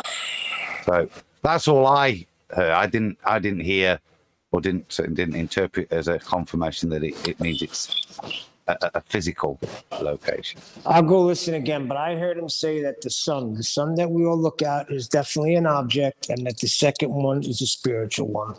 And they're trying to, I don't mind you trying to investigate and see what things are, but he's never going to get there to see what it actually is, or to tangibly touch it and know what it is. That's true. I mean, I can't even in full, I can't even say I disagree, because it's not like, it's not something that we can know. So it's not even necessarily that I disagree. I just think, if anything, the sun that the thing that we call the sun that we do see, I think that, yeah, we don't know what the fuck it is, man. But to say, okay, well, that's one thing, and then there's this other thing, so we'll call that, I don't know. You know what? I'm gonna get my thoughts together on this, and probably try to present my speculations, because it got me real flustered just hearing about this right now.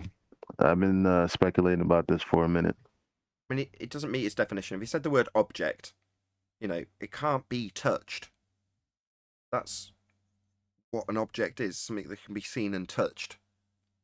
Well, no, it doesn't have any tangibility. Nobody's touching the sun. So, you can assume it's an object. But no, it doesn't meet the criteria. Exactly. I'll go back and listen again, but I'm sure I heard it because my ears are in tune to things like that. But on the other hand, Crow 777 is, from what I've watched of him, is more than happy to speculate from time to time. And, the other thing I noticed with him, as much as when push comes to shove, he will decry heliocentrism and declare the Earth a plane. He's only done it a couple of times. But he often seems to have a sort of mindset that is heliocentric in terms of the way he portrays things. I'm just going to say that. Well, the main takeaway is it's obviously not a ball of plasma floating around in the vacuum of nothingness. So, vacuum of nothingness, maybe. Burning ball of plasma? I don't know, might be. I've no idea. It could be.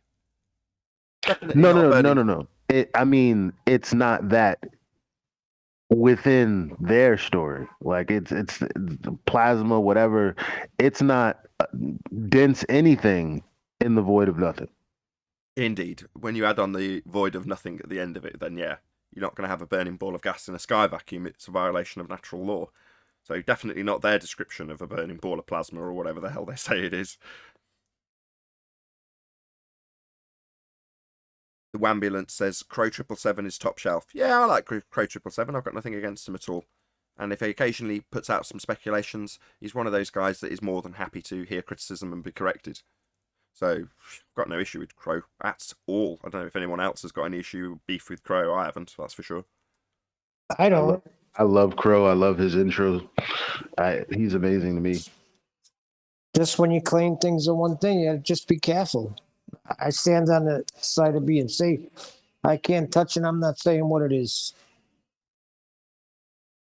Yeah, fair enough. But it's the same. Sorry. No, go ahead. It's the same thing with refraction and all of these other words. What I mean is, like, refraction is like, really what they mean is a hologram, like holographic in nature. Like, it's not actually, what you're seeing is not actually there. Like, okay, it's an image of something somewhere else.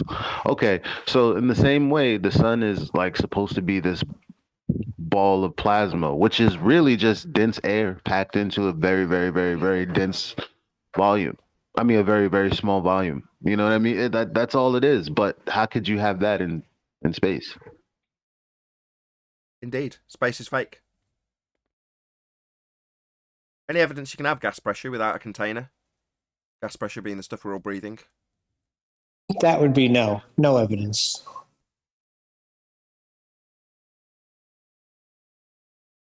So yeah, space is fake. If the sky was a vacuum, the gas we breathe would fill the space, we'd all be dead. It would be a vacuum at sea level.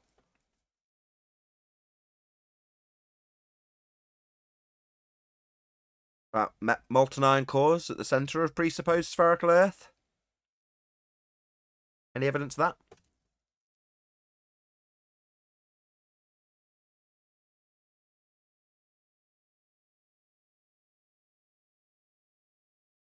Really not. Are you, Rumpus? You got any evidence of a self-perpetuating molten iron core? Oh right. Yeah, yes, loads, lots of the stuff. By the way, Cop, whatever his name was trying to explain to you a different method besides Al-Biruni as to determine the radius of the Earth. But because you're an obnoxious twat, you wouldn't let him finish his sentence. I mean, how can you get through life being? So he started off by explaining that the sun's going to go behind a physical sphere edge. He said the sun will go down. And you wouldn't let him get the words out of his mouth. So he said the sun would go down, and that's behind an assumed sphere edge. He was going to time it. There's a way to do it using behind a sphere edge, right? Yeah, but it doesn't. So I've already pummeled it, and you're coming to do the same. Yeah, I pummeled it when he said sun goes down. I caught the begging the question fallacy that is assuming a physical sphere edge. Tim, you're just socially inept. Sorry, you're just going to tell me I'm socially inept when I pulled it apart for you and you've conceded? Yeah, sun going behind a sphere edge, tangent point, horizon, debunked by the Black Swan. I've pummeled him, and now I'm pummeling you. Haven't? No, you're not. Yeah, I am. You don't have to like it. Going down behind a sphere edge, Rumpus? Yes, Nathan. Oh, so we're assuming the horizon's a physical sphere edge then? Yeah, I pummeled this once. I'm pummeling it now. You think that by getting the same begging the question crap in really early whilst calling me an idiot, that you're going to get away with begging the question of a physical sphere edge? We've debunked it. I've no idea what you... You stuttering twat. Yeah, I have. I've debunked it with the Black Swan. I did it for him. I'm doing it for you. You don't have to like it. Some guy's incredibly polite to you. He was trying to describe... Suck my balls, you fuckwit fundies. I don't give a shit how polite you are. Come here and beg the question that the horizon's an Earth curve edge, and I will teabag you. You can moan and bitch about how impolite I am while I teabag you, but I'm still going to teabag you after pointing out that the horizon is not a sphere edge. We only have one horizon. And the horizon in your geometric sphere edge mathematics, labelled Earth curve, is a tangent point. And we've debunked it. So we're not going to have Earth curve getting in the way of the sun and you timing it. Because you're just assuming something we've already debunked and trying to slip it in nice and early as the title. Yeah, the sun's going behind the Earth curve. Whittled in with the word going down. Now, I caught it when he did it, I caught it when you do it, but what are you going to do, call me obnoxious and tell me how polite he was? He can suck my balls. If you met the people you encounter on this... Get the fuck out of my hangout. You're not this listening to a fucking word I say. Rumpus isn't listening to a single word I say. He's just chattering and chanting, so he doesn't have to listen to how bad he and his compadre got teabagged for the second time in a row. Assuming the sun's going behind a physical sphere edge, timing it to get assuming a sphere edge horizon. I pummeled it then, I'll pummel it now, I'll pummel it every time you try and pull the wool over our eyes. It won't happen. Chanting through me while I talk to my audience isn't going to happen either.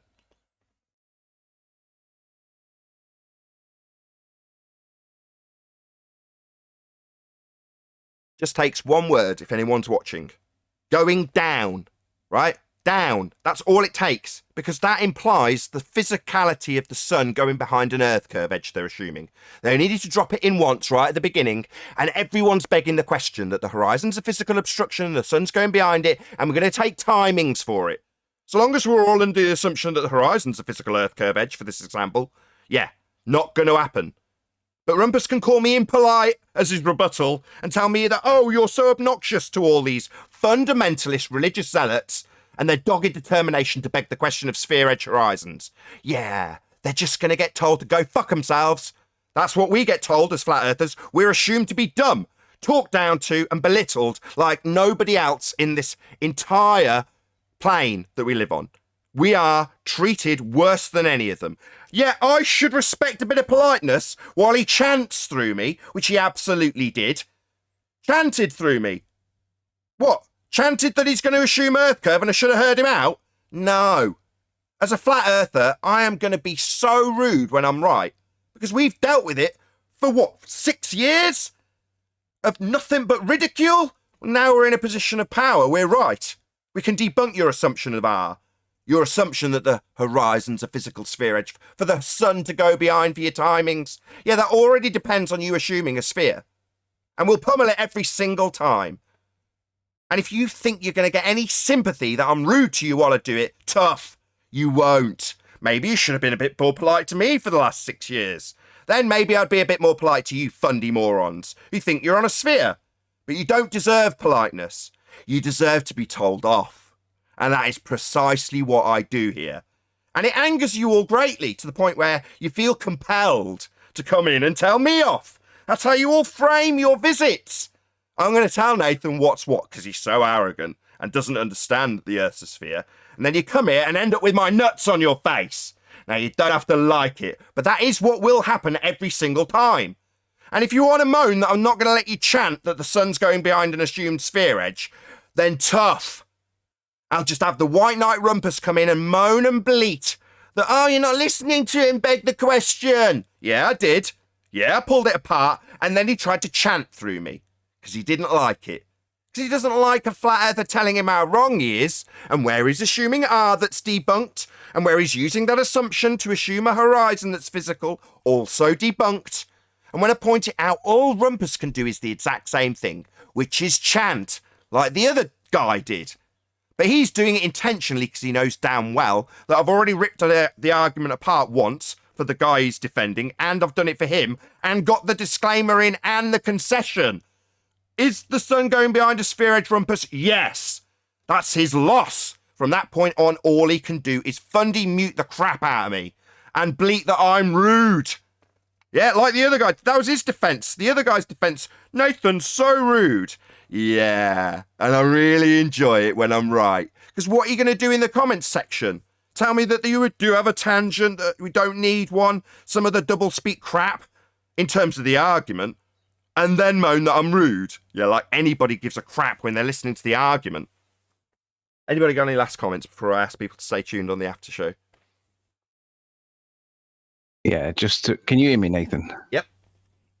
Just to let you guys know that as this show comes to an end, there's a premiere starting over on my channel where I'm going to be discussing hillbilly blue balls, failures and shortcomings in the Cavendish experiment.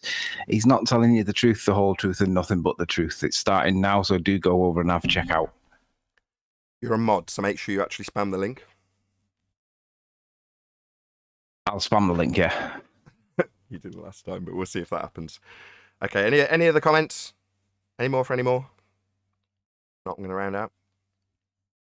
Fair enough. With that, I will say, if you are watching this on either Nathan Oakley 1980 or Nathan Oakley premiering streams, then stay tuned, as there will be an after show to follow. Unfortunately, if you are watching this live, this is where we bid you farewell. A huge, massive, enormous thank you to all of you who smashed the super chat, liked, commented, shared, subscribed, or joined as a Nathan Oakley 1980 channel member.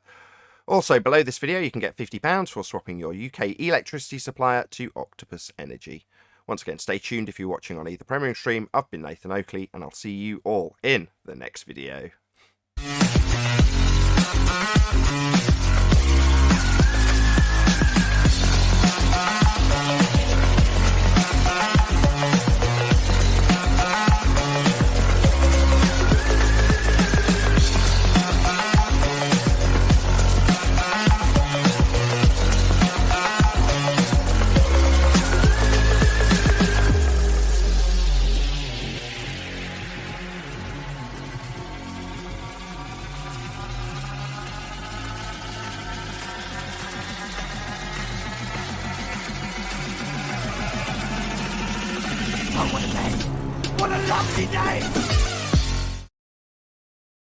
Rumpus is supposed to come on and talk about the Molten Iron Core. What happened?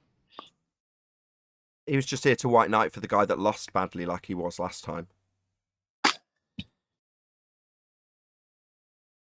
He did admit that he was begging the question. Of course. They get it in immediately. Yeah, they do, don't they? Going down.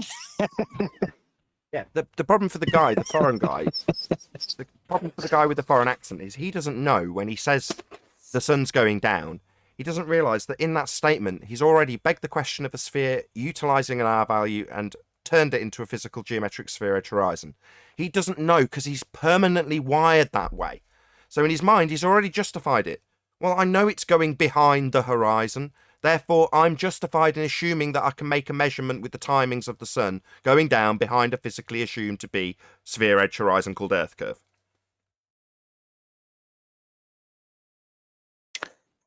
Notice that I they're think so he does, desperate though. since the Black Swan that they're introducing things that Alberti never said, nor anyone prior to the Black Swan even mentioned. Now, we can time it. Well, excuse me, timing something, how does that work? But they're going to have to make the question of a sphere for certain. Nonsense.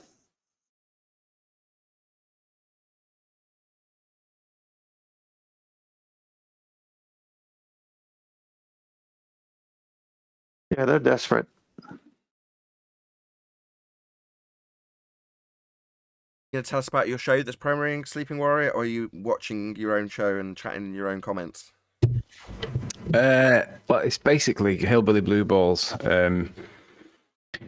Let's just say he's being selective with his truth sees.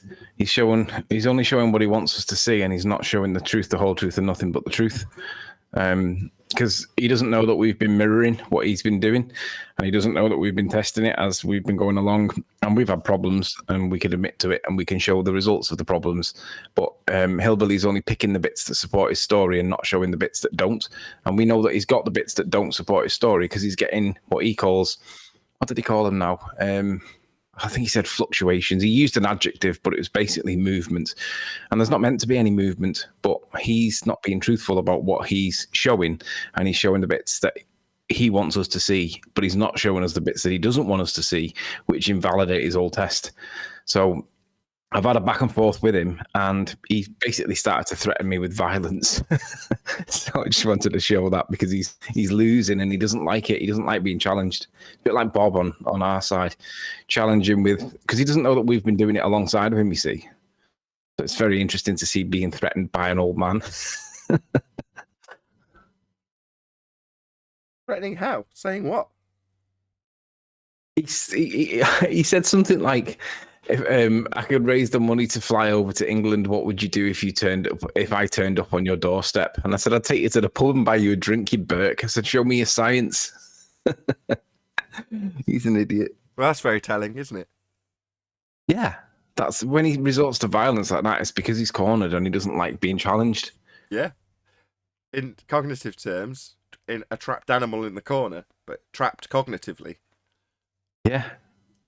It's because when he's been doing his tests, we've been doing them at the same time, but ultimately we've been getting weird, erratic, random, to different levels of magnitudes results. It's unpredictable. There's supposed to be 4 non-contact forces. The magnetic force, the static force, the nuclear force, and obviously the gravitational. Nuclear doesn't apply in this test. Gravitational is what we're testing. The magnetic force has been filtered out with a Faraday cage, so that's not meant to be affected. And the static charge has been negated as well because it's in a completely locked and isolated box. So there can't be any static charge unless there's a new way that static's being created that we don't know about. And if there is, we need to work it out. But we think that we've only got the one force that's there, the gravitational force, if it's there at all, and it's just not doing it. Yet there are erraticness, so we don't know what the erraticness is. There's only meant to be 4 non-contact forces, and we're like, well, we seem to be getting either a 5th one, or there's something that we're getting wrong. Now, it could be that we're getting it wrong, but we're repeating it the same way he's doing it, and we've put in all the controls that he's put in it, and we're looking, and we don't find anything, but it seems to be acting with a mind of its own, and we think he's getting the same thing, but he's saying that it's down to the twine. Well, we don't think it's down to the twine. We think it's down to his setup, being as sensitive as ours, and he's perceiving the same amount of movement we're seeing, but he's ascribing the cause to his wire, and we're saying, I don't think it is down to the wire. I think it's down to the environment that you're in. Be it, I don't know, because we don't know whether it's power lines in the background, the moon, whether it's power in the house, temperature, we don't know what's causing it, but he's getting the same results, and we're like, it's not down to the wire. But he's not showing us the times when it's supposed to be stable. over a long period of time, and that's what we want to see. So I've challenged him to do an hour before making the adjustment and an hour after making the adjustment, and then in the middle make the adjustment, but not be in the room when you do it, because we think he's doing something in the room, and it says in the Cavendish paper not to be in the room. Move the balls towards each other from a different room using a pulley mechanism, and he's not doing that, and he doesn't like being told that he's doing it wrong. So obviously, by telling him he's doing it wrong and then citing it from the paper, he resorts to threatening me or to intimidating me with violence instead, because I'm telling him that he's failing to do what Cavendish tells him to do, and he hates it. But it is what it is. So, other than Cavendish being a nice little set of instructions for a parlour trick to be done correctly, so that it can't sustain a higher degree of criticism, in this instance, you're saying, well, you're interacting with the experiment when you go in and you make the adjustment, and you're saying that, like with Cavendish, he had it in a shed, he had a telescope rigged up to it so he could observe the effect from afar. So given that we've got an effect being observed by way of telescope in a sealed environment, that you're not interacting with the test, obviously there's probably rats and stuff moving through his barn, but we'll ignore that. What's the effect being studied? Well, the effect that he claims is that, see, he's got to validate and repeat Cavendish's test. So he's got to do it the way that Cavendish did it, and then from there deduce that there's a gravitational attraction with maths. That's not what I asked. But because we're not trying to do that, we're just trying to copy what he's doing and trying to copy, and then we're testing to see whether mass attracts mass or not. But we can't get to the point where we can test mass attracting mass. Mass but he doesn't. attracting mass. That's the phenomena, is it? Where do we observe that? Microphone. Microphone? Yeah, it's Neil deGrasse in it with his microphone. That's not mass attracting mass. The microphone's completely static, not moving at all until he comes along and messes around with it. Have you got an example of mass attracting mass in nature without the influence of a man picking up a microphone and dropping it? No, not really. I mean, not really. This is what you're arguing about, whether or not this experiment is being done correctly. Well, experiment is IV-DV, cause and effect relationship. First, you need an effect to study. You're telling me there is no effect? Mass isn't attracting mass? What? Surely it is, for us to be studying the reason why. I'm just repeating what he's doing to see, do I get the same results? And I'm not getting the same results, and I'm doing it identical to how he's doing it, or as best as I can. So he should be getting very similar results to me, and I'm just validating his claims that he's doing the Cavendish test, and he's not.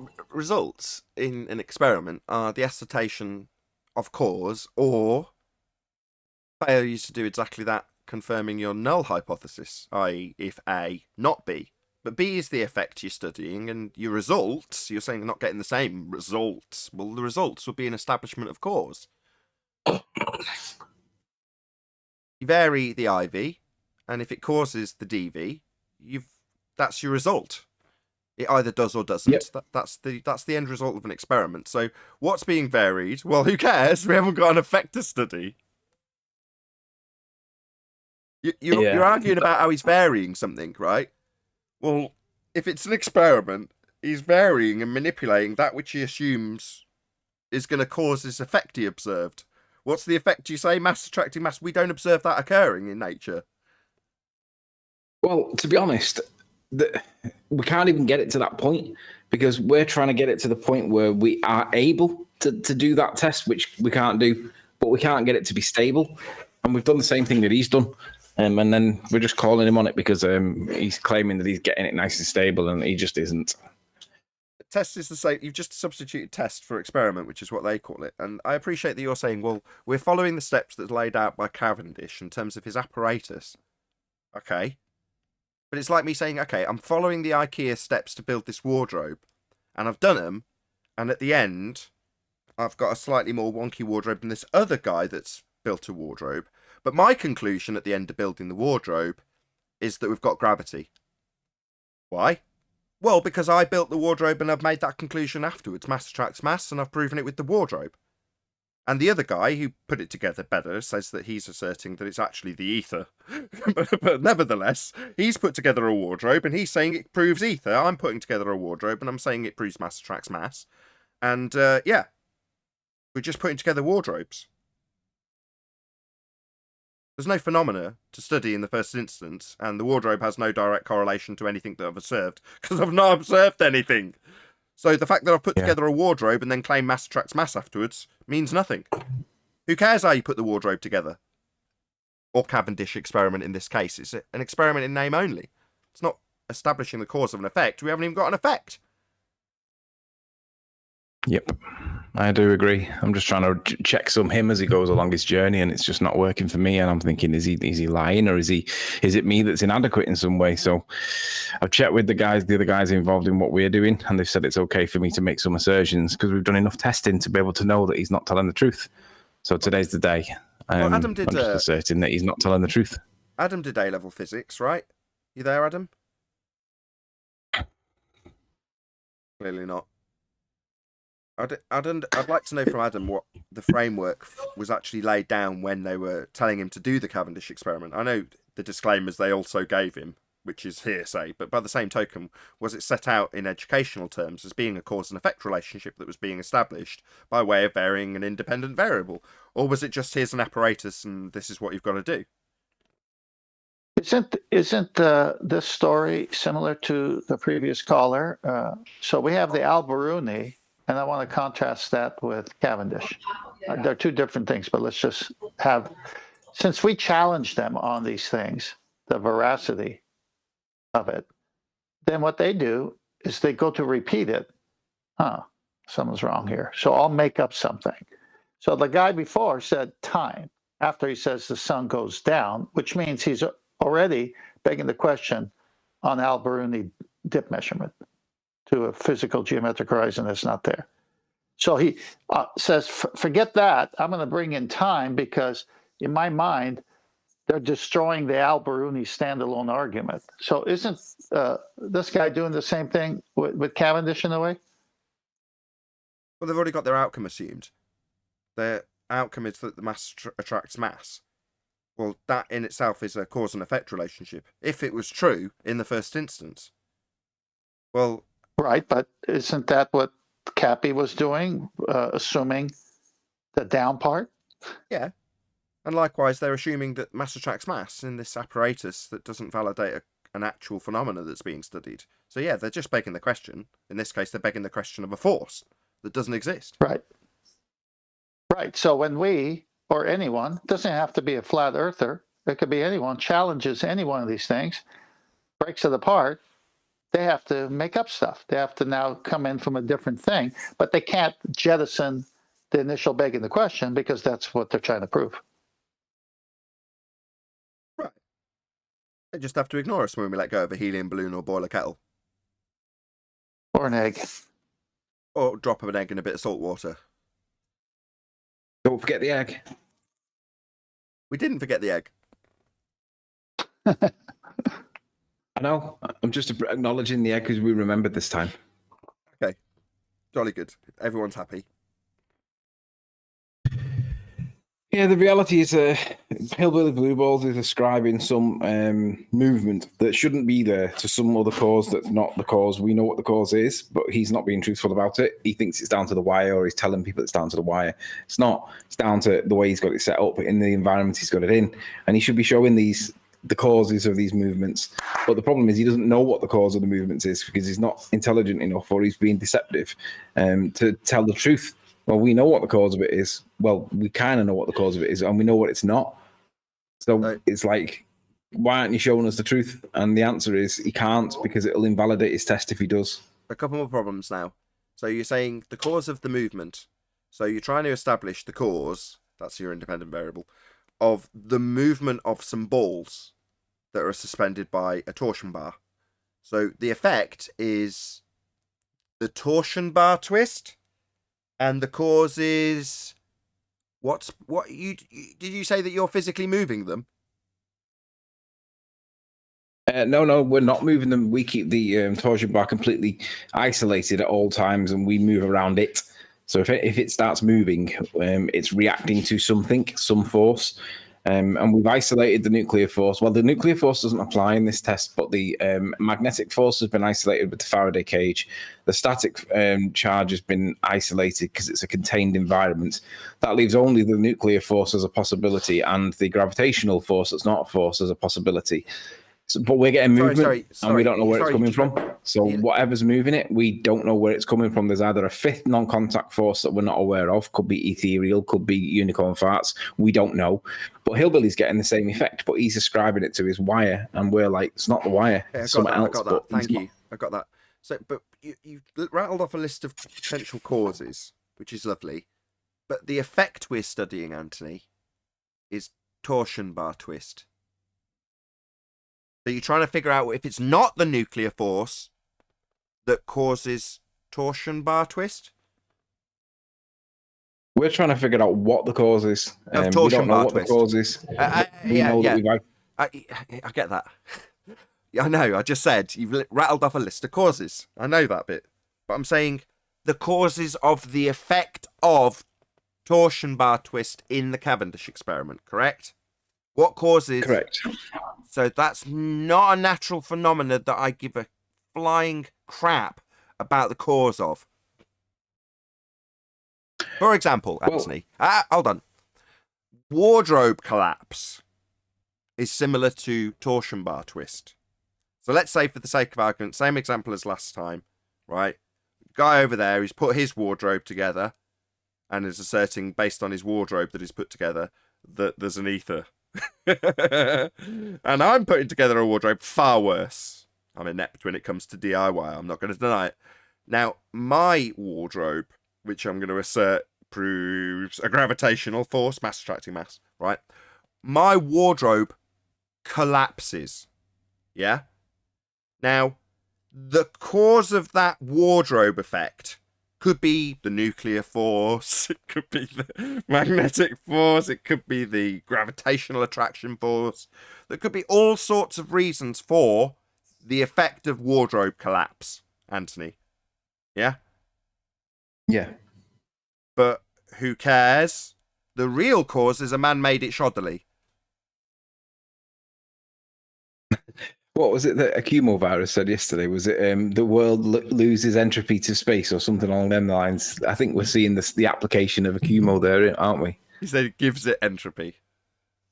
Yeah, the wardrobe gives the world entropy. As opposed to the gas experiences an entropy increase. Yeah.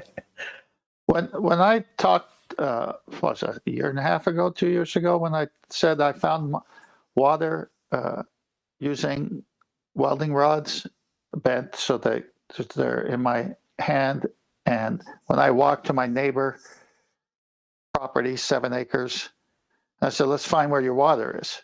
So I'm walking, nothing. All of a sudden I get over a source of water underneath the ground, and those rods on their own moved. I back off, walk somewhere else, nothing. Go back to that spot where the water is. Moved on its own. I said, you try it. 3 people tried it, and we said, this is where you got to dig. They came and dug, 105 gallons per minute.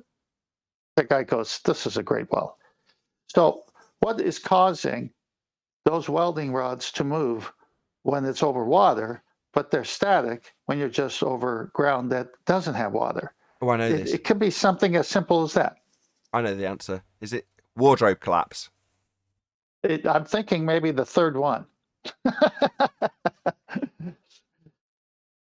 It's not mass attract mass, because obviously I'm walking over ground that's mass and it's not moving it, but only when I walk over ground with water. I wasn't joking. So where's the mass attract mass? I know you were.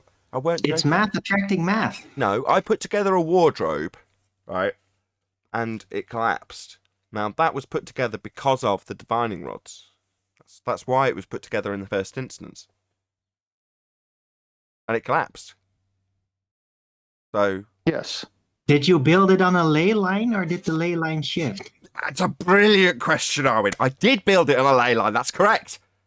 Therefore, proving ley lines also.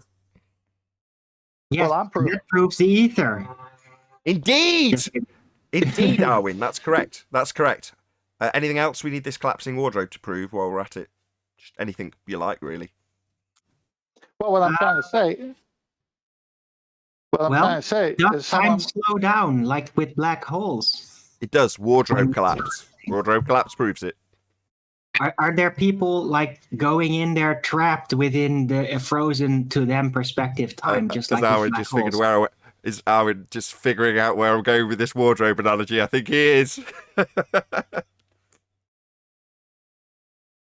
I'm waiting for someone to challenge it in a serious way so I can start talking about Narnia, but we haven't got there and we've only got about 5 minutes left. Wait a second. Chocolate found a book that was called Planet Narnia. Oh yeah, that's right. Told us yesterday. Laughing about it the other day.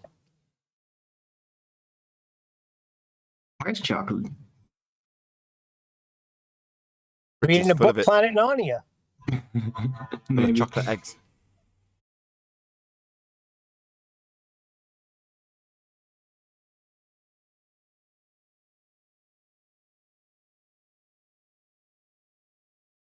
I like how Rumpus came in second time in a row to White Knight for that dude that lost really badly. Again, that was brilliant.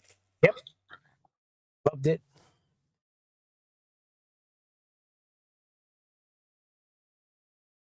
Then he yells, yeah! Did Rumpus get kicked or did he leave? Hey, Fundy muted me by chanting continually, like the guy did. Oh, I missed Rumpus. Well, that guy learned how to chant very well quickly. I actually think it's like a reaction because they all do it. Now, some of them, it's clearly, obviously intentional. They're doing it deliberately. They know where the end has come to their argument. In other words, it's not induced by cognitive dissonance. It's done tactically. In that guy's case, not at all. I just think that's what happens. You get trapped in cognitive dissonance and you just want to chant your belief. That's what happens. They go into this state of like, I don't know how to describe it. MK Ultra. Well, like in the Matrix, when they're like, look, his alpha waves have changed. And they're just going to chanting. Sun goes behind the horizon. Sun goes behind the horizon. We can take the timing. We can take the timing. Right. You know what I mean? They chant to reinforce their faith in moments of doubt. That was a good Right? impersonation. Just like priests pray to God when they have been brought into seduction. It's what they do. Yeah, they chant. And it gets frustrating, but once... I can't remember. It might have been you, Alwyn, that was originally coining that phrase for what they were doing. And from then to this day, every time they do it, I just think, no, this is just their cognitive state fighting to get their belief that they have currently, whatever side of the cognitive dissonance they're on at that moment, out. You know, in that case, the side of the cognitive dissonance is we do have a tangent horizon and sun's going to go behind it. So I've got to chant that. I've got to get that out.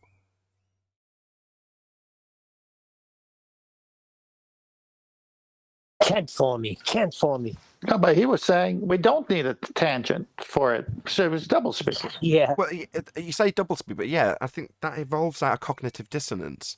In other words, you can't assert that you're going to measure tangent point horizons and get dip angles, or that you've got a sun going behind a physical geometric sphere edge horizon and you're going to take the timings to get R, and then assert that, previously, literally 10 minutes earlier, say, we don't need a tangent to the horizon, it's bent.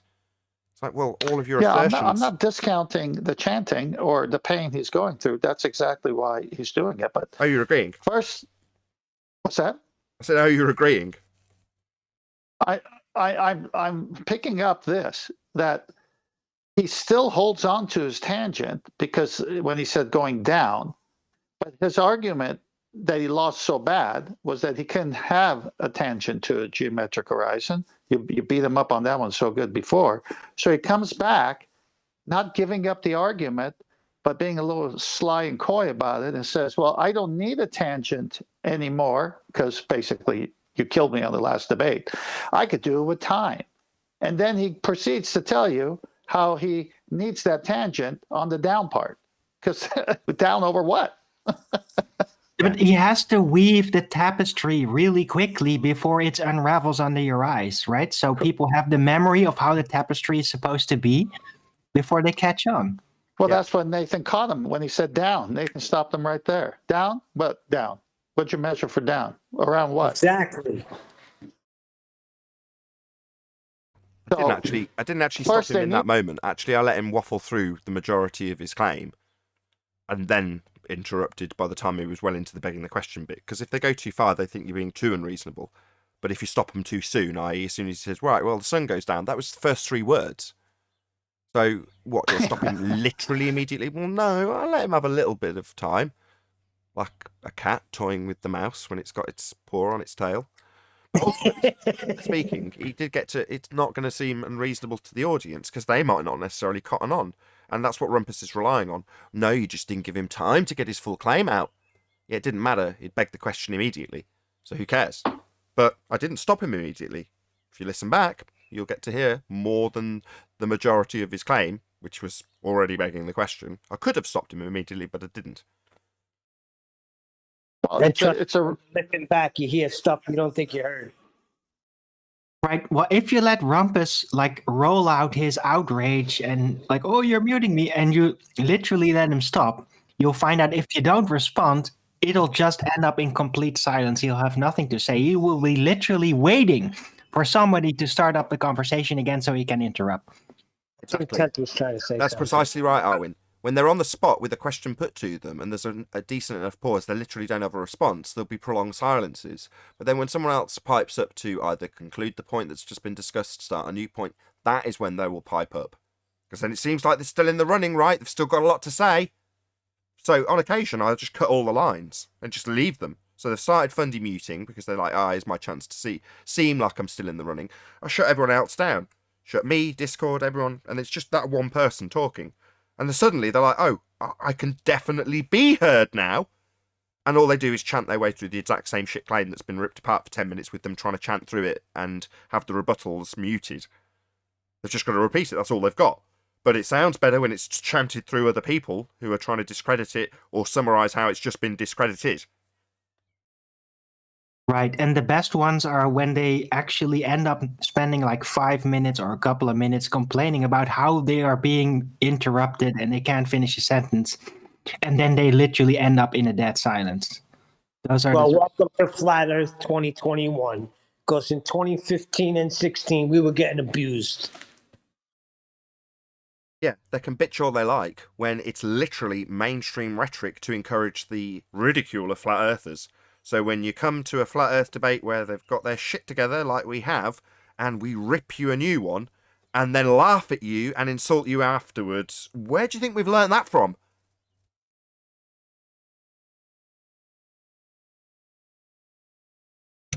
.5 years of trench experience. Yeah, what goes around comes around. Now, if you're caught in the crossfire, well, we haven't dug these trenches. Tough luck. It's a battlefield, and if you get shot in the face and teabagged by a laughing flat earther, that'd be me. Do you think you're going to get any sympathy from anyone around you other than Rumpus, who'll just attempt to pick up your gun and start firing it with its blanks? Yeah, that's all he did. Not that that's going to work either. Well, they need a physical Earth curve edge for the sun to go down, and since they don't have that, they're struggling right now. I love the teabagging analogy because it's so on point for the youth of today. They all get it immediately. That's where I've got it from, watching speedrunners and how they talk to each other. Now, if you win, it doesn't mean that the person you've just shot can't immediately respawn back at base and come and try and get you again within 2 seconds. And that is exactly what happens here. You win your point, and they think because they've got another man, an extra life, they can come back in fighting. Yeah, mate, I'm still here teabagging your corpse, metaphorically speaking. Why do I think hold on. speedwalkers? No, it's better, Nathan. We're basically camping at the spawning point at this point. Yeah, that's right. Oh, you can come in. Oh, you can come in. No, That's we're true. standing here. You should know we're standing camping here right now, and they still keep on coming and coming and coming. Yeah, it's easily comparable to a video game of that type. First-person shooter. Easily comparable. I don't know. Rumpus reminds me of one of them speedwalkers. But once he gets going, yeah, it's right. He goes very, very fast. Did you ever see the way those speed walkers, the ones in the Olympics that don't run, they walk really fast? Yeah, that's And they freaking dislocate their hips. I just see that. I see rumpus like that. that's Bill Nye. Before Bill Nye was Bill Nye the Science Guy, he was Bill Nye the comedian, and one of his acts was Speedwalker. No way. Yeah, have you not seen Bill Nye in the Speedwalker outfit? All right, I'm going to get you a picture. I'll be back in 2 minutes. Talk amongst yourselves. Because that is the funniest thing I ever seen. They're like half a fags doing that. But yeah. Yeah, they're getting destroyed. It's a very metro sport. No, I mean ballers now. It's funny, but it's almost boring now beating them up. Hey, when you play the game for a very long time, yeah, things about it will get boring. It's part of the game. Yeah, you beg for a new board, right? Oh, you want some new players in the game and maybe a new map at some point. But hey, the map is the world and the internet. That's our map. Map's not gonna change.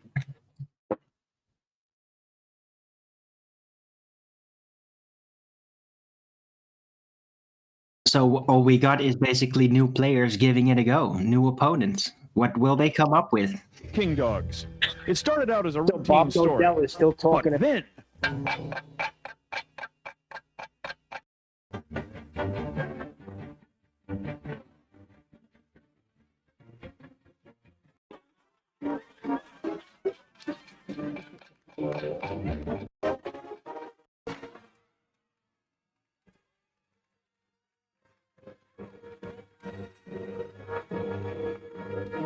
Thanks again, Speedwalker.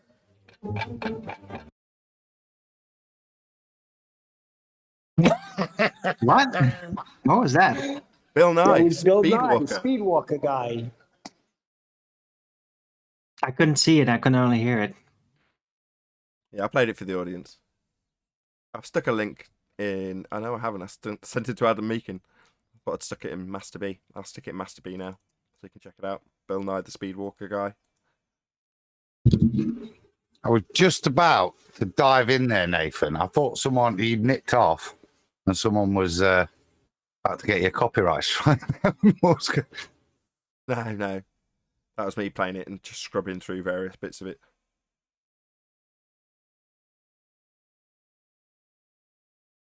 I'm surprised you don't all know about Bill Nye. Well, I got my feet up. No, it's one of those. It's the original. Right. What's the guy who's on YouTube that's a bit like it? Is it Professor Dave? Not really a professor. Yeah. Like that. Bill Nye. Yep, that's him. Right. I remember him speedwalking. It's just that I don't really care. It's like, who gives a shit about Bill Nye? Come on.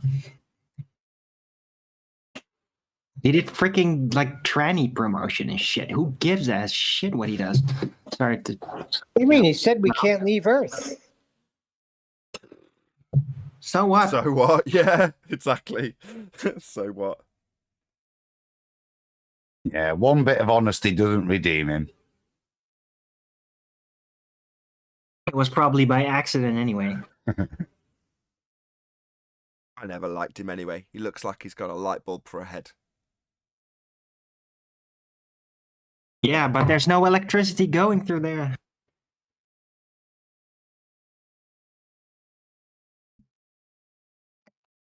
For a light bulb, he's not very bright. Can't quite believe that Copo Flakes came back. He was literally in the comments saying, "I'm never going to return." Literally. He was so rude. I'm never coming back.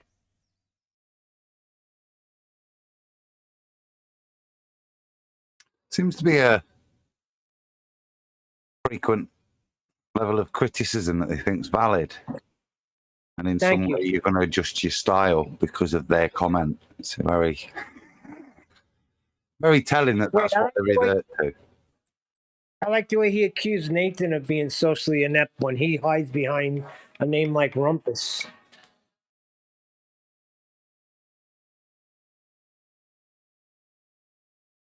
More the Copo Flakes guy, because he's just a normie. But clearly the outrage level was so high that he had to come back and tell me what's what again. No, you don't understand. We can get a R value. There's just this other way that I can assume the horizons are physical tangent points. Horizon called Earth curve. I just assume it by saying sun goes down.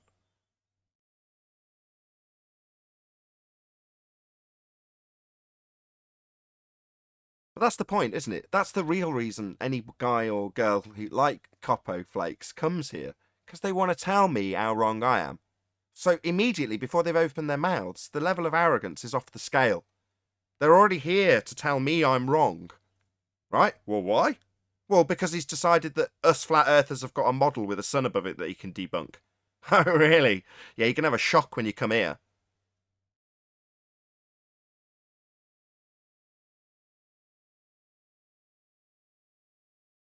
Next thing you know, you're being tied to your own claims of 93 million mile suns.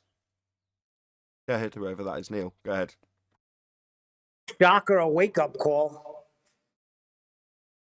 But I don't know, this guy, I don't think he'll have a wake-up call. He's really deep into the heliocentric model.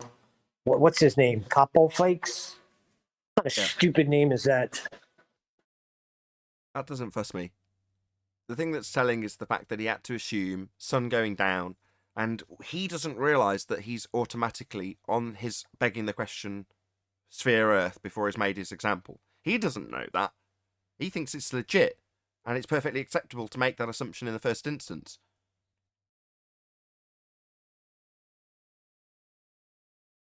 Well,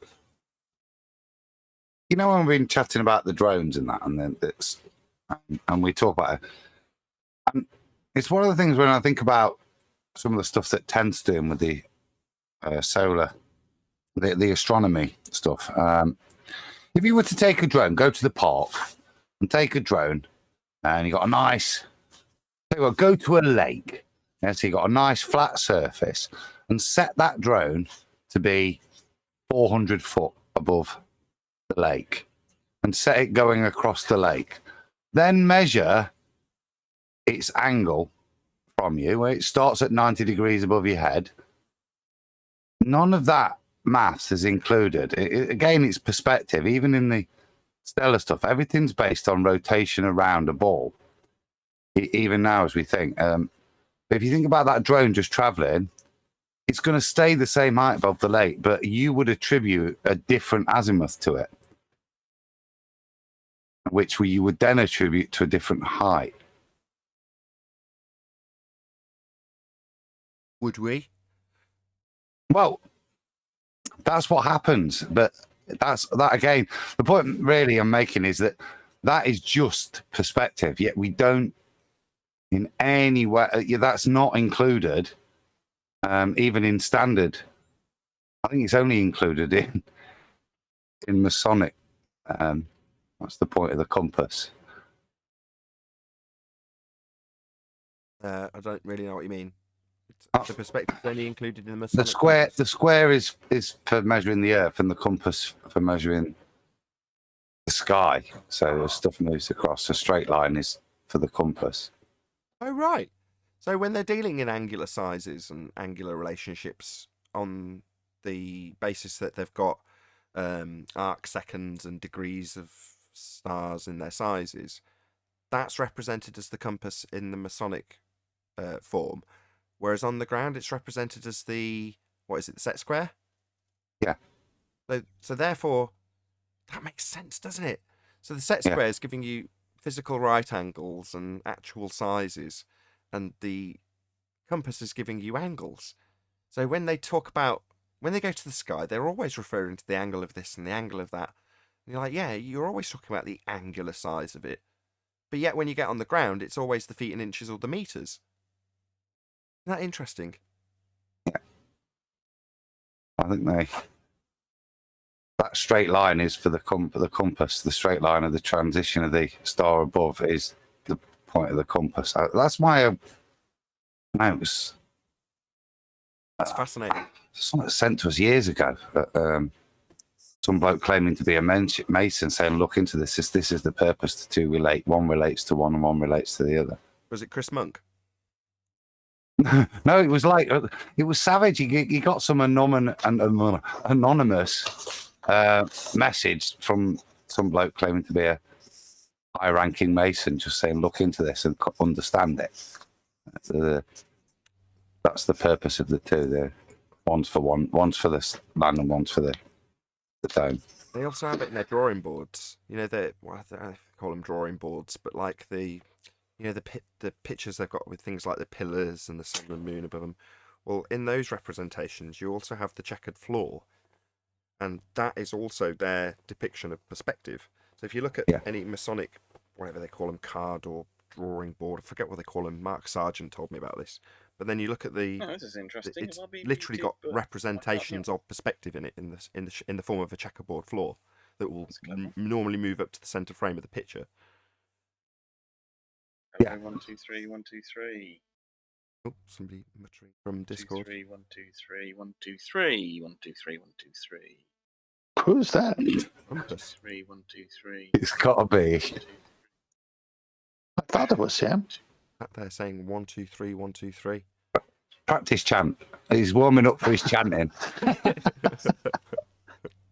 Hey, Adam, you bring up an interesting point. I'm not through with my research on it, but the altitude azimuth, Earth-based, the right ascension declination, spherical sphere based, meaning the altitude azimuth coordinates depend on your position and time on Earth, but they've attached like an EQ grid to the stars using the first point of Aries as our Greenwich Mean Time, almost, in the sense of how everything relates to that in the movement of the stars.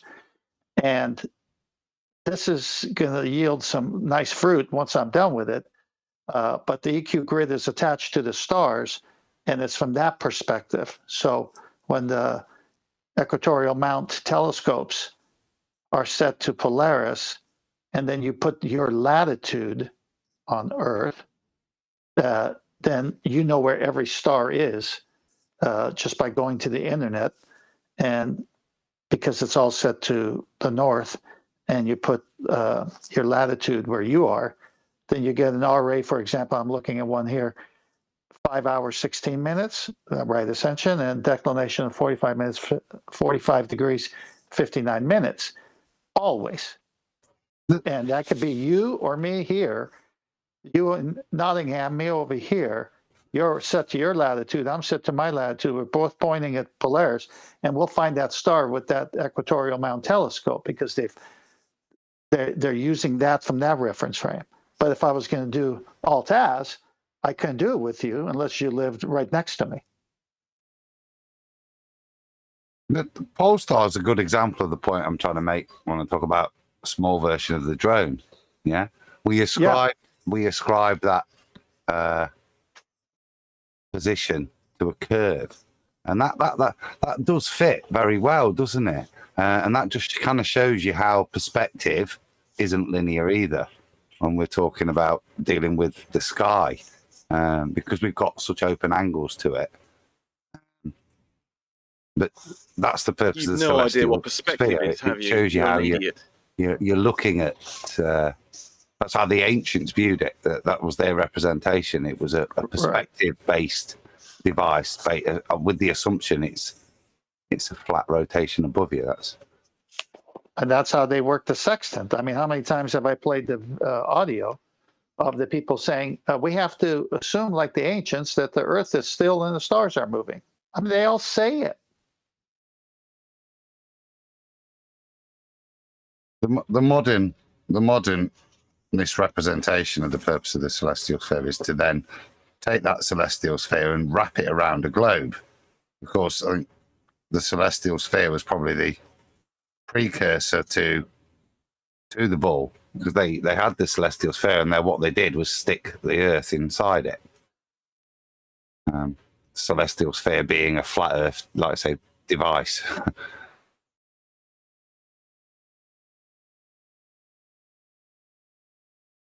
The spherical Earth has Did I nothing hear- to do with the celestial Did I hear sphere. you, Rumpus? Are you back again? 1, 2, 3, test. One, I one, am two, back. three. Yes, I am back here listening to the.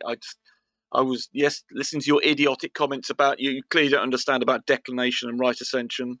I don't know what you think you're Sure, Rumpus. demonstrating. Wow. We don't understand. We know. Well, you don't. Just How come you understand don't even everything understand. under the sun and we don't understand anything under the sun? Until he gets tested, though, then it's actually quite the opposite. I'm getting the feeling I he's never get- grumpy because, like, nobody bought him any Easter eggs. Yeah, well, I you just, just get I've everything. never- It's a fundamental rule of the internet that I'm always correct, and you're always wrong. If you conflict with me, you're always going to be wrong. It's simple. Well, and you don't the understand perspective. fundamental rule of Clearly, the Adam. internet, you say. Can you give me a citation? Rumpus, are you a speed walker? Brilliant logic. Well, by experience, we can see that is a rule of the No. internet by the interactions I've had. Rumpus is not a speed walker. He's a flat Earth debate fallacy speed runner. Occasionally I misspeak, as in fact there's one example here where I for 10 seconds I said the lens of the eye was concave when I meant convex. What are you I sometimes talking have a about? little bit of You're that. compared to Well, let's the talk about some more volcano. then. Oh, Air is okay, not I'm the more than happy to. atmosphere. You Yeah. don't have to be conscious to make an observation. You don't need to have a cause to establish a cause and effect relationship. I The never second said law that. of thermodynamics doesn't apply to the Earth. Correct. There's You're more no than you such think thing otherwise. as natural laws. You just made it up. That's correct. Pendulums go around in a figure eight. That's what they do. Measuring things is not Focal math. pendulum does, yeah. Gases Correct. effectively have little springs on them, pulling them Correct. towards the Earth. The lens of the human eye is concave. That's Gases something are I said for 10 solids. seconds. No, You're I a never said that. You see, moron of you're a epic moron. You can't proportions. even. You need to be institutionalized. Right? And You also should have left means the game or. back in 2016 when I put you out of your misery. Son. I heard that. How embarrassing. How embarrassing. So someone who comes along and says that I'm fundamentally always correct, then goes on to give a little disclaimer that I might have been wrong once, and then has a list of his quotes where he's been wrong rattled off to him. Just an absolute I'm wrong. I'm correct in all those except one 10-second blip. And QE, how you can say I said shut gases up. are solid? You're going to come out on the numpty. You got a whole wing never on the said that. numpty You clips. can't even quote people. You got a whole wing on the numpty clips coming, son. We can't wait for that. You're going to destroy the entire spinning ball space monkey religion just by yourself. No, You he did clown. that already, QE, when he came on. Well, if you want less to than a debate month QE, ago. I'll debate you, QE, if you're not too far. That already happened in 2016. Yeah, and you were son. demolished, and everybody Yeah, right. said so. All the You flat couldn't, earthers who saw that. couldn't demolish a soup sandwich. You're a clown. Retard. Everyone knows it. Can I get this one in? He said light doesn't come in parallel. He just destroyed the whole model. Yep. And QE Does it every said day. no soup sandwich. One thing. Also, if the second law doesn't apply to the Earth, where was it discovered again? Where? The second law of thermodynamics. I mean, for instance, QE doesn't know the difference between. No, where was it discovered? Hold on, QE Rumpus, where was doesn't it know. discovered? No, where was it discovered? Just tell me. Where did they discover the First, second I law? want to point out Wants to point out between a the little second law of ad-bomb thermodynamics against and QE before conceding that the second law of thermodynamics, which is a natural law, applies to no such nature. thing. That would be Earth, nature. But he's saying it doesn't apply to Earth, nature. Because it's not an isolated system, you idiot. I mean, honestly, this is so really? simple. The How fact was it that established you've been then? confused How was by it this. established then, Rumpus, So on let's put Earth? okay, let's put it to a test. So if I have a cup of hot coffee, does the second law of thermodynamics not apply to it because it's not an isolated system? Well, it depends. Depends. So it could apply. So your whole argument that because it's not an isolated system, it doesn't apply. When I put it to you that a cup of coffee debunks that, you say depends, meaning talking crap. No, definitely doesn't only apply to isolated systems. It just only applies to isolated systems when it's being compared to a sphere Earth that violates the second law of thermodynamics. Then it doesn't apply to Earth. But it applies to a cup of coffee because that's part of nature. Well, not really, but yeah. This you only lose. to an isolated system. Depends could also means don't that he's understand, it basically only applies- incontinent. So it only applies. So it doesn't apply to Earth. Now it only applies where? Well, it's going to be an example on Earth, of course. Of what? I got another question. Rumpus, is the universe open or closed system or isolated system? Which is it? Well, the universe is an isolated system. The How do second you law know that? applies. Okay, well, how did you validate that? Yeah. The second law applies to the All- universe. all- That's by okay. definition, Okay, so the second law it- applies to the if we- universe. So the second you're okay. Second, Space. How many Definitely. available microstates would be the availability in the sky vacuum? How many microstates would that be? infinite. So there's an infinite number of microstates to enable an entropy increase for the gas we breathe. In which case we'd all be dead. No, we wouldn't. Well, there's an infinite number of microstates. That's availabilities for that gas to expand into. Infinite number of availabilities of microstates, right? See, that thing you Stuttering fundy fuckwit gets raped again. That's right. Infinitely availability of space for gas to fill. Calculable, because according to you, it's an isolated system. So you can tell us, how fast will the entropy increase occur? entropy has to work within the forces that cause those available microstates. Causing So, for microstates, it's an availability. It It's doesn't. an availability. There's no causal relationship. It's a calculable availability. God, don't you know what the second law of thermodynamics force of is? gravity You seem to be chanting through me. Yeah? It's an availability. It's not a cause. doesn't allow Sorry, it's an availability, not a cause. by the gas. He doesn't know what the second law is, man. He doesn't. Are He's a you stupid He has idiot. no idea. He has absolutely no idea what he's talking about. Yep. As usual. You can argue why. You can argue. You could go argue with a primary school. You're so stupid. You don't. What is the second law of thermodynamics? I wanted an equation form and a brief explanation right now. Right. Well, you didn't know the difference between. What is the second law of thermodynamics? An equation form and a brief explanation. Don't say refrigerator. I can give you the formula, and I knew it. I've Go known ahead. it for many decades. Do it. But you didn't know don't the know what difference the between second law that and is, Mr. entropy. Isolated system. The only isolated system in nature is between your ears. You didn't even know. Fucking idiot. Wasted my time and our time. All you're going to get is a string of ad hoc. What is the prior second to law the of answer. thermodynamics and don't equation? you? What is the second law of thermodynamics in equation form and a brief explanation? That's the third time. I better see it in live stream within the next 10 seconds. Well, I'm reluctant to You give it to don't you because know. you. All Then get right. lost. You're done. Then get lost. You don't know. We'll just conclude that you don't know. Reluctant to give it Yeah. because you haven't got it and you don't know. You had 3 opportunities. You're a moron. Yeah. He says it only applies to isolated systems. A natural law. Second law of thermodynamics is a natural law. It only applies to isolated systems, but there are no isolated systems in nature. So we get a second law of thermodynamics violation or second law of thermodynamics, a law of nature that doesn't apply in nature. That's what he's saying. Yeah, He's it's a moron. total nonsense. It's only because it doesn't apply to his model. So the heliocentric model of Earth as a sphere violates the second law of thermodynamics. Therefore, Rumpus will declare that the second law of thermodynamics does not apply to Earth, meaning the globe model, because it violates it. That's why we don't have it applicable. We're not on a globe. We're Yep. not in space. That violates the second law of thermodynamics. Well, then on the globe, there would be no second law of thermodynamics. How else could it have ever been established? Precisely. On the ball Earth? Exactly, Arwin. If we lived on a sphere Earth, there wouldn't be a law of nature called the second law of thermodynamics because it wouldn't be applicable and isn't applicable according to the Rumpus. In translation, the second law of thermodynamics doesn't apply to a reified heliocentric sphere Earth in a vacuum. But we don't live on a reified sphere Earth in a vacuum because it violates a natural law, the second law of thermodynamics. With that, I'm going to say a huge, massive, enormous thank you to both Discord and G+ panels for making today's after show possible. And of course, a massive thank you to all of you in either Nathan Oakley 1980 or Nathan Oakley premiering streams for hopefully smashing the super chat, liking, commenting, sharing, subscribing, and all that good stuff. Also, below this video, you can get £50 for swapping your UK electricity supplier to Octopus Energy. I've been Nathan Oakley, and I'll see you all in the next video.